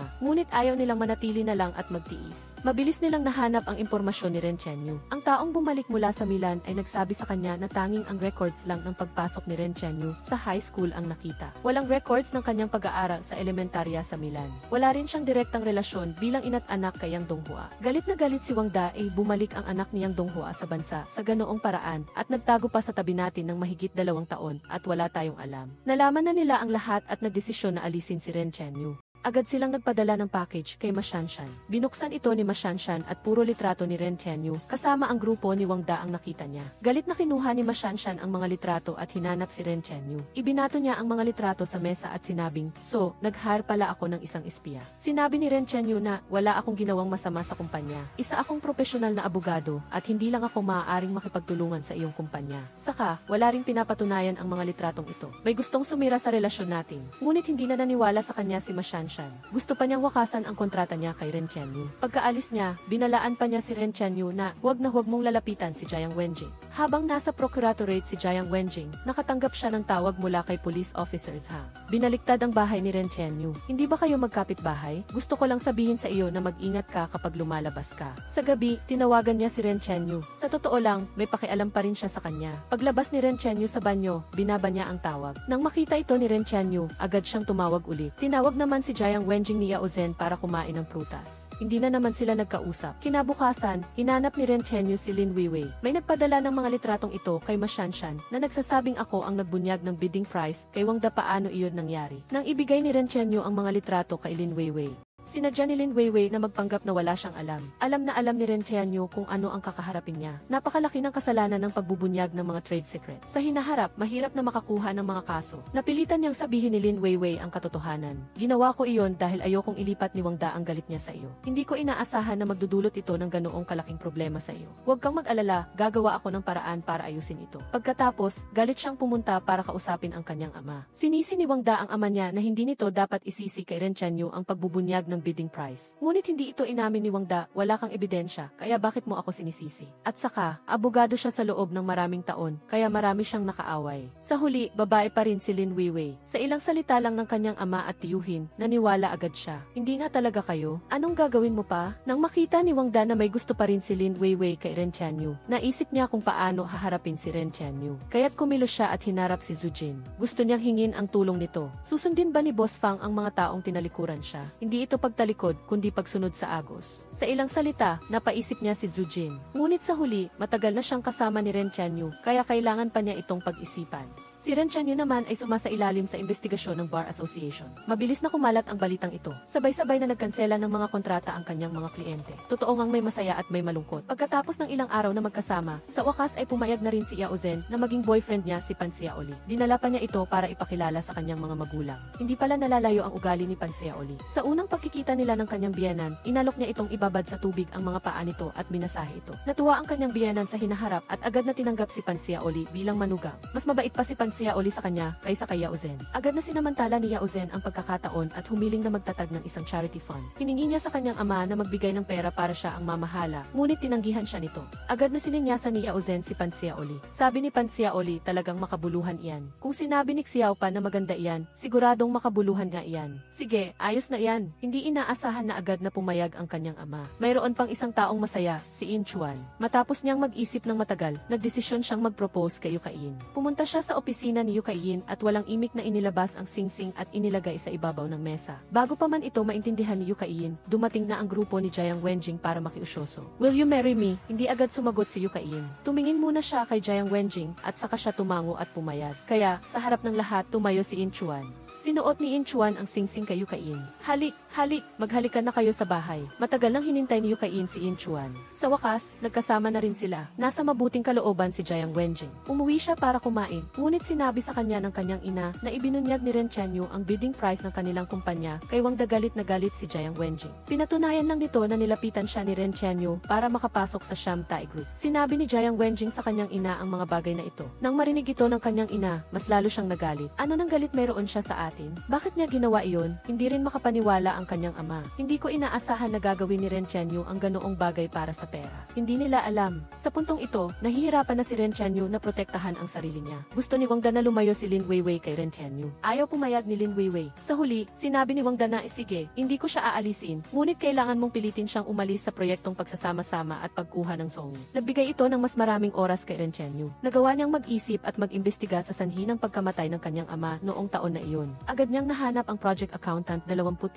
taon na ang nakakaraan, si Li Wan. Gusto niyang imbestigahan nito ang katotohanan noong taon na iyon. Nang makita ni Li Wan ang relo ni Ren Tianyu, nakumpirma niyang anak siya ni Yang Donghua at agad siyang pumayag na tulungan ito. Ngunit hindi alam ni Ren Tianyu na ang bawat kilos. Ang bawat kilos niya ay binabantayan ni Wang Da nang malaman niyang humingi siya ng tulong kay Li Wan. Gusto niyang maghanap ng taong papatay rito. Natatakot siyang magkaroon pa ng mas maraming problema. Gusto niyang si Wu Yijing mismo ang gumawa. Humanap ka ng pagkakataon at gawin mo. Kailangan ikaw mismo ang gagawa nito. Ikaw lang ang pinagkakatiwalaan ko. Kahit ayaw ni Wu Yijing, hindi siya makatutol sa utos ni Wang Da kaya kinabukasan. Naghanda si Ren Tianyu na makipagkita kay Li Wan. Nang kukunin na niya ang ebidensya sa kamay nito, nagulat siya sa nangyari. Kitang-kita niya kung paanong nasagasaan si Li Wan ng isang itim na kotse. Napatulala siya, paano nagkataon na nangyari ito? Nang makipagkita ako kay Li Wan, aksidente siyang nangyari. Paniguradong si Wang Da ang gumawa niyan. Pagkatapos niyang bumalik, hindi siya makalma. Kitang-kita ng mga mata niya ang pagkamatay ni Li Wan sa harap niya at wala siyang nagawa. Sunod, tiyak na siya ang pupuntahan nito. Sa ugali ni Wang Da, hindi siya nito patatawarin. Kaya, tingnan natin kung sino ang unang makakakilos. Naniniwala si Ren Tianyu na kahit saan siya magtago, mahahanap pa rin siya ni Wang Da. At saka, kung aalis ako, anong mangyayari sa iyo? Sinabi ni Zhu Jin na, wag mo nang masyadong isipin. Hintayin nating lumipas ang problema at mag-iisip tayo ng solusyon. Pagkatapos niyang magsalita, gusto niyang mag-book ng tiket para kay Ren Tianyu. Ngunit ibinato ni Ren Tianyu ang telepono sa sahig. Pakiusap, wag mo na akong payuhan. Nakita ko mismo ang pagkamatay niya sa harap ko. Kung papayuhan mo pa ako, mas marami pang tao ang mamamatay. Wala akong pakialam sa ibang tao. Gusto ko lang na huwag kang mag-isip ng masama. Gusto ko lang na maging maayos ka. Wala nang halaga ang buhay ko. Napakahalaga nito. Naniniwala si Ren Tianyu na takot lang mamatay si Zhu Jin. Kung takot ka, umalis ka. Kung gusto mong magpakasakit ng walang kabuluhan, sige. Nag-away silang dalawa at umalis si Zhu Jin. Walang sinuman ang nag-akalang pupuntahan niya si Wang Da. Umiyak siya sa harap ni Wang Da at sinabing masama ang pakikitungo ni Ren Tianyu sa kanya. Kinabukasan, maaga siyang pumunta para makita si Ren Tianyu. Simula nang umalis siya noong nakaraang gabi, nakonsensya si Ren Tianyu. Bumili pa siya ng bagong telepono para humingi ng tawad. Ngunit hindi ito tinanggap ni Zhu Jin. Sa halip, ibinigay niya kay Ren Tianyu ang kanyang resignation letter. Ang dahilan ay ayaw na niyang mamuhay ng may panganib at takot kasama siya. Kailangan mo talagang gawin ito sa panahong ito. Ayoko na talagang malagay sa panganib. Naunawaan siya ni Ren Tianyu. Kahit na tagapagligtas siya ni Zhu Jin, marami nang nagawa si Zhu Jin para sa kanya sa loob ng maraming taon. Sa huli, pumayag siyang umalis na si Zhu Jin. Pagkaalis niya kay Ren Tianyu, hindi agad siya pumunta para hanapin si Wang Da. Sa halip, hinanap niya si Yan Lu. Pumunta sila sa parke kung saan madalas silang magpunta. Nagkaroon sila ng magandang araw kasama si Yan Lu. Nang maghiwalay sila sa gabi, mahigpit niyang niyakap si Yan Lu. Mag-ingat ka sa sarili mo. Sige, mauna na ako. Pagkatapos nilang maghiwalay ni Yan Lu, hindi siya umuwi. Pumunta siya para hanapin si Wang Da at ibinigay sa kanya ang mga bagay na ipinadala ni Ren Chenyu para itago niya. Tuwang-tuwa si Wang Da, agad niyang niyakap si Zhu Jin at binigyan siya ng regalo. Binuksan ni Zhu Jin at nakita ang susi ng kotse. Gusto mo ba? Sige, gawin natin itong saksi sa ating pagsisimula. Pagkatapos, siya mismo ang naghatid kay Zhu Jin sa bahay. Nang maghiwalay sila, niyakap pa niya ito. Nakita ni Yanlu ang eksenang ito. Matagal na siyang naghihintay kay Zhu Jin sa labas ng bahay. Pagkakita niya kay Zhu Jin, tinanong niya kung saan ito galing. Kumain lang ako kasama ang kaibigan ko. Nakita ko kayo. Galit na galit si Yanlu. Hinahanap mo ang iyong kasintahan at wala akong pakialam, ngunit hindi ka makakahanap ng ganoon katanda. Hindi ko hahayaang lumala si Zhu Jin ng ganoon. Ngunit kahit anong sabihin niya, hindi nakinig si Zhu Jin. Determinado siyang tahakin ang landas na ito. Nang makita ni Yanlu na hindi niya ito kumbinsihin, malungkot siyang umalis. Kinabukasan, sa trabaho, nakita ni Jiang Wenjing na malungkot ang kanyang mukha at tinanong kung bakit. Hindi niya maintindihan kung paano ang isang taong mabait at simple ay biglang naging mapagsamantala. Sinuri ni Jiang Wenjing na marahil, mula pa sa simula, ang taong iyon ay mapanlin lang o kaya ay may sariling paghihirap matapos siyang suriin ni Jiang Wenjing. Kinumpirma niyang si Zhu Jin ay tiyak na ang pangalawang uri, kaya binaliktad niya ang tanong kina Jiang Wenjing at Ren Tianyu, kumusta na kayo? Ayoko siyang pag-usapan. Ganoon ba siya kinaiinisan mo? Seryoso niyang sinabi sa kanya, sa kasong ito na hawak mo, ang bayad sa ospital ng biktima, si Ren Tianyu ang magbabayad. Sa huli, ang 1.2 milyon ay hindi maliit na halaga. Paano mo nalaman si Zhu Jin? Pagkatapos noon, agad niyang pinuntahan si Zhu Jin upang maunawaan ang sitwasyon. Matapos makakuha ng tiyak na sagot, pakiramdam niya ay niloloko pa rin siya ni Ren Tianyu. Nagawa na rin niya ang tungkol sa pagbebenta ng bid ng Shamdai Group. Nang makita siyang nagsalita ng ganoon, agad na kinuha ni Zhu Jin ang isang recording, ang pagbubunyag ng bid ay kasalanan ko sa iyo. Ngunit ayokong magalit si Wang Da, ang bagay na ito ay nasa iyo. Ang ebidensya ay nasa harap mismo ng iyong mga mata. Hindi pa rin naniniwala si Jiang Wenjing. Tiyan na nagkasabwatan kayong dalawa upang ibenta ang bid. Ngunit ang bagay na ito ay talagang hindi niya ginawa at bukod pa rito, ang kanyang kasalukuyang sitwasyon ay talagang mahirap. Ngunit gaano man ipaliwanag ni Zhu Jin para kay Ren Tianyu, hindi pa rin naniwala si Jiang Wenjing. Pagkabalik niya, nakakuha siya ng isang kaso. Isang mag-asawa na sadyang nanlinlang ng pera sa siguro. Ang asawa ay hindi sinasadyang namatay at ginawang ginto ang asawa upang makuha ang pera sa siguro. Kasabay nito, ibinigay din ni Lin Weiwei kay Ren Tianyu ang isang kaso na sinasabing ang kliyente ay sadyang naghanap sa kanya. Nagkataon na ang kasong ito at ang kaso na hawak ni Jiang Wenjing ay pareho. Isang araw, pagod na si Jiang Wenjing sa pag-imbestiga sa kaso at gustong bumili ng kape. Ngunit nagkataon na nakita niya ang taong pinakagusto niyang huwag makita, si Lin Weiwei. Simula nang maghiwalay sina Jiang Wenjing at Ren Tianyu, labis na natuwa si Lin Weiwei. Bagaman hindi siya tinanggap ni Ren Tianyu, naniniwala siya na sa paglipas ng panahon, makikita ni Ren Tianyu ang kanyang magagandang katangian, kaya sadyang sinubukan niyang inisin si Jiang Wenjing. Sinabi na simula nang tumagas ang bid ng kanilang Shamdai Group, hindi naging stable ang sitwasyon ng kumpanya. Mayroon ba talagang nagtatago at tinitingnan ang mga dokumento ng bid para sa isang lihim na layunin at inilalabas ito sa iba? Nang marinig iyon, agad na kinabahan si Lin Weiwei, kinuha ang tasa ng kape at aalis na sana, ngunit tinawag siya ni Jiang Wenjing. Salamat sa pagtulong mo sa akin na malutas ang hindi pagkakaunawaan. Pagkatapos ay ibinigay niya ang kape kay Yanlu. Mukhang mali ang pagkakaintindi ko sa kanya, si Ren Tianyu, di ba? Sa nakaraang paglilitis, ang biktima na hawak ni Ren Tianyu ay biglang binago ang kanyang pahayag. Sinabing ang lahat ng sinabi niya ay sa pilitang ipinasabi sa kanya ni Ren Tianyu. Ang lahat ng sinabi ko ay itinuro niya sa akin. Nagkagulo ang paglilitis at idineklara ng punong huwes ang pansamantalang pagtigil ng paglilitis. Tinawag ni Jiang Wenjing si Ren Tianyu na paalis na sana at sinabi sa kanya paumanhin. Alam ko na ang tungkol sa pagtagas ng bid ng Shamdai Group. Sinabi na sa akin ni Zhu Jin, ngunit bakit hindi mo man lang ipinaliwanag sa akin noon? Kung wala na ang tiwala, may silbi pa ba ang paliwanag? Ngunit kung sasabihin mong hindi ngayon, maniniwala ako sa iyo. Binibigyan ka ni Jiang Wenjing ng pagkakataon, ngunit walang sinabi si Ren Tianyu at tumalikod. Agad ding nakatanggap si Ren Tianyu ng abiso mula sa asosasyon ng mga abogado. Kinakailangan na ngayong ihinto ang lahat ng kaso para sa investigasyon. Sa puntong ito, tanggap na lang ni Ren Tianyu, ngunit hindi matanggap ni Lin Weiwei. Malapit na siyang mawala ng lisensya sa pagiging abogado. Hindi ko siya maaaring tingnan lang. Kaya, pumunta siya sa kanyang ama, si Wang Da. Alam niya. Ang utak sa likod ng lahat ay si Wang Da. Gusto niyang mamagitan para kay Ren Tianyu upang hindi na targetin ni Wang Da si Ren Tianyu. Bakit ba kasi gustong-gusto ng tatay na itulak si Ren Tianyu sa bingit? Agad na ikinuwento ni Wang Da ang nangyari noon kay Lin Weiwei. Si Ren Tianyu ang anak ng taga-usig na siyang Donghua sa proyekto 25 taon na ang nakakaraan. Noon, namatay ang kanyang mga magulang sa isang aksidente sa sasakyan. Inimbestigahan na ito ng pulisya. Ito ay isang insidente na kinasasangkutan ng isang lasing na trooper ng truck. Ngunit hindi naniwala si Ren Tianyu at iginiit na ito ang gawa niya. Bukod pa rito, pinayapan niya si Lin Weiwei na maging panatag na ang lahat ng ginagawa niya ay para lang takutin siya. Hindi niya talaga ito tatargetin.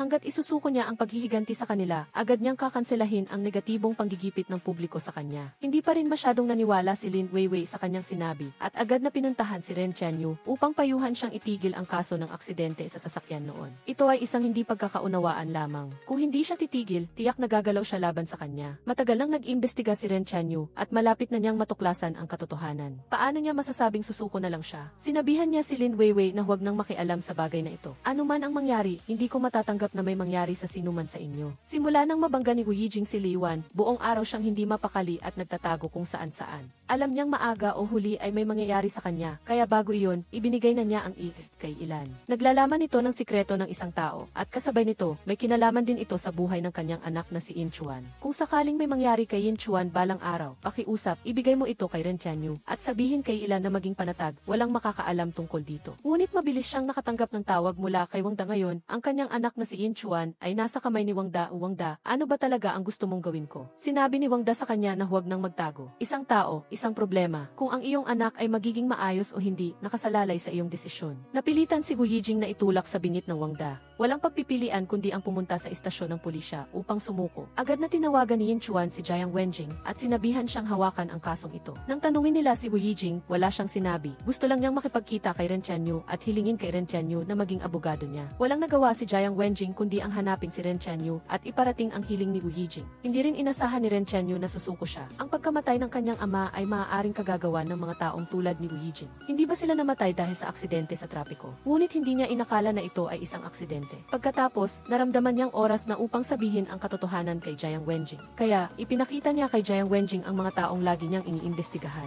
Nang makita ni Jiang Wenjing ang larawan ng kanyang pamilya doon, kabilang din ba ang pamilya ko sa iniimbestigahan mo? Walang magawa si Ren Qianyu kundi ang sabihin ang totoo. Iniimbestigahan ko ang iyong ama, ngunit sumusumpa ako na wala akong ginawang anumang bagay na makakasama sa sinuman. Pagkatapos nito, sinabi niya ang lahat ng nangyari kamakailan, kasama na ang nangyari isang taon na ang nakakaraan. Nang bigla siyang umalis, sinabi ang lahat kay Jiang Wenjing. Kung gayon, katulad ka rin ba nila? Hindi, poprotektahan kita. Poprotektahan ko rin ang aking sarili. Sa pagkakataong ito, pinili ni Jiang Wenjing na paniwalaan siya. Samantala, pumunta si Lin Weiwei kay Wang Da, gustong humingi ng tulong kay Wang Da para sa kanyang pinsan na si Wu Yijing. Hindi niya inasahan na hindi lang siya tinanggihan ni Wang Da, kundi gusto pa niyang humanap ng paraan para mawala siya. Hindi inakala ni Lin Weiwei na ganoon siya kalupit. Sa huli, binanggit muli ni Wang Da ang tungkol kay Yin Chuan sa kanya. Pagkatapos noon, pinuntahan niya si Ren Qianyu. Nawawala si Yin Chuan. Pakiusap, Ren Qianyu, kailangan mo siyang tulungan anuman ang mangyari. Nagsimula nang gumalaw si Wang Da laban kay Yin Chuan. Pinayuhan siya ni Ren Qianyu na huwag magmadali. Hindi siguro gagawin ni Wang Da iyon kay Yin Chuan. Sa huli, pamangkin niya rin siya. Kung kaya niyang gawin iyon sa sarili niyang anak na babae, mas lalo na sa pamangkin.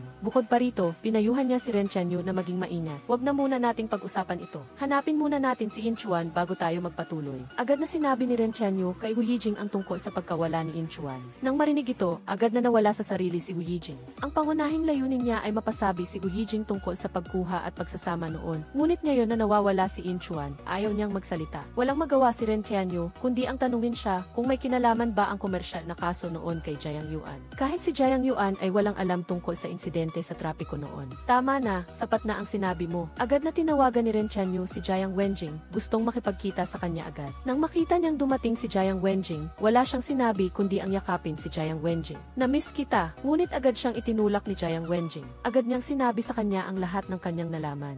Nagpasya silang dalawa na sabay na imbestigahan ang kaso ng mga magulang niya noon. Sinamantala ni Ren Qianyu ang pagkakataon upang imungkahi na lumipat si Jiang Wenjing sa kanyang lugar. Ang dahilan ay para mas madaling imbestigahan ang kaso ng magkasama. Pag-iisipan ko pa, sa paraang ito, direkta nang pumayag si Jiang Wenjing. Pagkabalik niya, pumasok si Jiang Wenjing sa filing room para hanapin ang case file ng mga magulang ni Ren Qianyu noon, ngunit matagal siyang naghanap at wala siyang makita. Sa huli, nakita ni Yin Chuan ang file para sa kanya at sinabi sa kanya na ang driver na nagdulot ng banggaan noon ay si Zhao Dezu. Nang lumipat ng trabaho si Jiang Wenjing, nakilala niya ang mga magulang ni Zhao Dezu. Agad niyang kasama si Yan Lu para tanungin si Zhao Dezu. Ginamit ang kanyang matandang may sakit na ina para gisingin ang kanyang konsensya. Sa wakas ay inamin ni Zhao Dezu ang katotohanan. Agad na nakipagkita si Jiang Wenjing kay Ren Qianyu sa isang liblib na lugar. Gusto niyang sabihin ito sa kanya ng harapan. Tianyu, ang pagkamatay ng iyong mga magulang noon ay hindi aksidente. Ang iyong hula sa loob ng maraming taon ay hindi mali. Inamin ni Zhao Dezu na inutusan siya ni Wu Yijing na banggain ang iyong mga magulang at at gawin itong aksidente sa trapiko at tiyakin na itulak sila sa bingi. Bagamat palaging nagdududa si Ren Chenyu sa bagay na ito, nang malaman niya ang totoong resulta, hindi pa rin niya ito matanggap. Agad siyang pumunta sa kulungan upang makipagkita kay Wu Yijing. Wu Yijing, isa kang salbahe. Balang araw, susunugin din kita ng buhay. Si Ren Chenyu, na palaging kalmado, ay hindi na rin nakapagpigil. Nang sa wakas ay pinayuhan siya ng isang empleyado, unti-unti siyang kumalma. Tinanong niya si Wu Yijing kung bakit siya ganoon na lang kung manggipit at kung si Wang Da ba ang nasa likod ng lahat. Ngunit dahil ang kanyang anak ay nasa kamay ni Wang Da, hindi na nangahas pang magsalita si Wu Yijing. Sinabi ni Ren Chenyu sa kanya na inilabas siya ni Zhao Dezu. Inilabas na niya ang lahat. Nang makita ni Wu Yijing na umabot na ang mga bagay sa puntong ito, hindi na kailangan pang magtago. Kaya, sinabi niya kay Ren Chenyu na hanapin si Ilan. Nasa kanya ang gusto niya, hindi na ito maaaring ipagpaliban pa. Agad na nagmaneho si Ren Chenyu patungo sa nightclub kung saan nagtatrabaho si Ilan.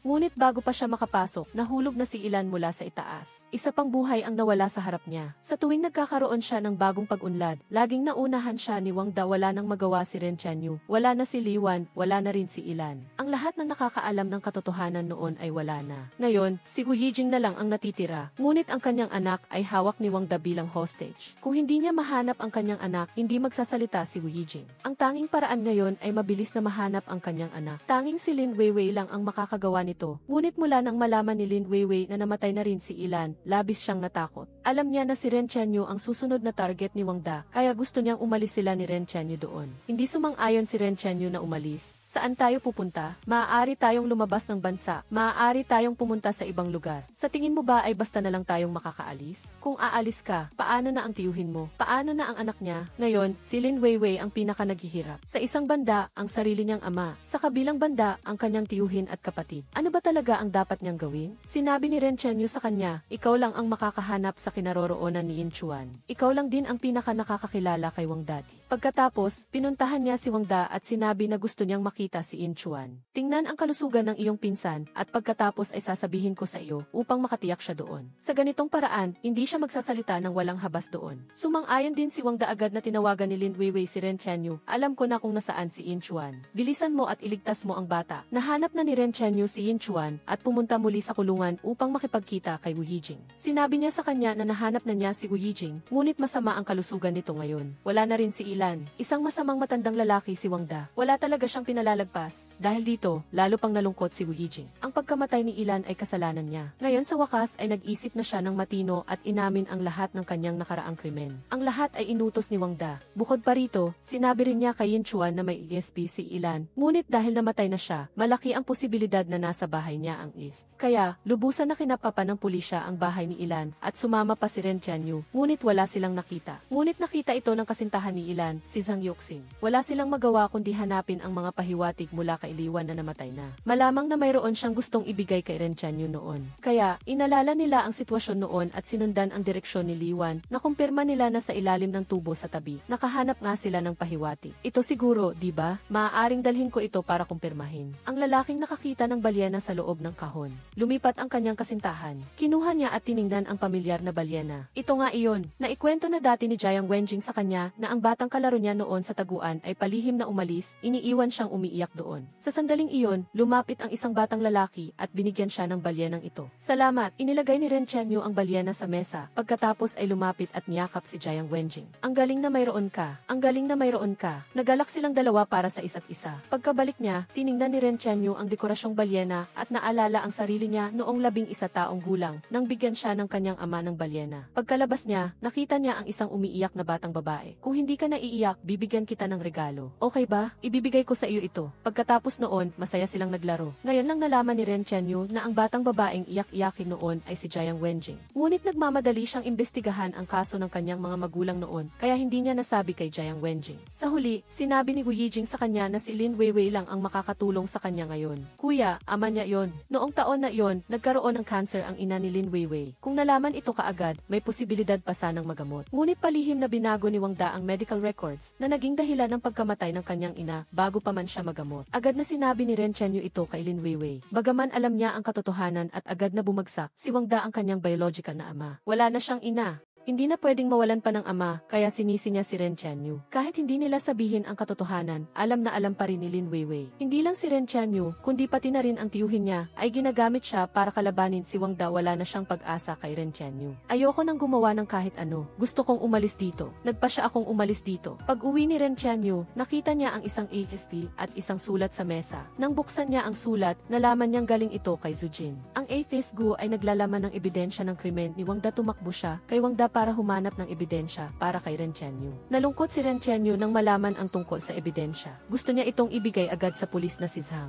Sa sandaling iyon, tumawag si Jiang Wenjing. Isinalaysay ni Ren Tianyu ang kanyang nalalaman sa kanya. Sinabing posibleng tumakas si Lin Weiwei. Humiling na ng arrest warrant si Pulis Zhang. Ngunit nangangailangan ito ng oras at posibleng samantalahin ni Lin Weiwei ang pagkakataon upang tumakas. Kaya, naghintay muna si Jiang Wenjing sa labas ng bahay ni Lin Weiwei. Nakita niya na papalabas na si Lin Weiwei na may dalang maleta. Agad niyang hinila si Lin Weiwei. Hindi ka pa pwedeng umalis. Bakit hindi? Ang tanging paraan ni Jiang Wenjing ngayon ay pigilan siya sa anumang paraan upang makahabol si Pulis Zhang. Ngunit ang ginawa niya ay ikinagalit ni Lin Weiwei. Ang tatay mo ang kalaban ni Ren Tianyu. Ang tatay mo ang salarin. Agad namang sumagot si Lin Weiwei. Hindi ko nakuha si Ren Tianyu, pero huwag ka ring umasa na makukuha mo siya. Matapos sabihin iyon, hinila niya ang maleta at umalis na sana. Sinubukan siyang pigilan ni Jiang Wenjing, ngunit itinulak siya nito ng malakas. Buti na lang at dumating agad ang grupo ni Pulis Zhang. Doon lang naintindihan ni Lin Weiwei ang intensyon ni Jiang Wenjing na pumunta doon. Ngunit huli na ang lahat, na aresto na siya. Ayaw sanang magsalita ni Lin Weiwei hanggang sa inilabas ni Pulis Zhang ang ebidensya at sinabing maraming iligal na transaksyon sa law office niya. Nang makita ito ni Lin Weiwei, tuluyan siyang bumagsak. Hindi niya inakala na itinulak siya ni Wang Da para maging kalasar. Sa sandaling iyon, inamin niya ang lahat ng kanyang nalalaman kay Pulis Zhang. Agad na pinuntahan ni Pulis Zhang si Wang Da, ngunit sinabi ng katulong na umalis na ito dala ang kanyang maleta. Bilisan, huwag nating hayaang makatakas si Wang Da. Sa sandaling ito, nakalagpas na si Wang Da sa security check at mayabang na naghahanda ng umalis. Nang malapit na siyang sumakay sa sasakyan, pinigilan siya ni Pulis Zhang. Sangkot ka sa kaso ng panloloko. Pakiusap, makipagtulungan ka sa investigasyon. Samantala, nakauwi na si Ren Tianyu at nakatanggap ng tawag mula kay Zhang Yuxing na nagsabing may mahalaga siyang gustong ibigay sa kanya. Ngunit bago pa makarating si Ren Tianyu, biglang may lumabas na motorsiklo mula sa kakahuyan, gustong patayin si Zhang Yuxing. Nang malapit nang may mangyari sa kanya, dumating si Ren Tianyu sa tamang oras. Nang makita iyon ng dalawang lalaki, agad silang tumakas. Agad na ibinigay ni Zhang Yuxing ang ebidensya kay Ren Tianyu. Lahat ng ito ay kagagawa ni Wang Da. Sa huli, natanggap nilang lahat ang nararapat na parusa. Nahatulan si Wang Da ng pinakamataas na parusa, tinanggal sa lipunan, pinawalang bisa ang kanyang mga karapatang pampulitika habang buhay, at kinumpiska ang lahat ng kanyang ari-arian. Nahatulan din si Gu Yijing ng kamatayan na sinuspinde sa loob ng 2 taon. Nahatulan si Lin Weiwei ng 3 taong pagkakakulong. Ang aming mga piskal, sa huli, ay hindi binigo ang mga inaasahan ng lahat at dinala ang lahat ng mga kriminal sa hustisya. Matapos ang lahat, nakamit ni Ren Tianyu ang katarungan para sa kanyang namayapang mga magulang at mahigpit na niyakap si Jiang Wenjing. Kung hindi ka naiiyak, bibigyan kita ng regalo. Ang mismong pangungusap na ito ang nagpaalala kay Jiang Wenjing na si Ren Tianyu ang batang nagbigay sa kanya ng balyena. Sa pagkakataong ito, muling binigyan ni Ren Tianyu siya ng balyena. Sa wakas, masaya silang nagsama. Dito nagtatapos ang kwento. Salamat sa inyong suporta.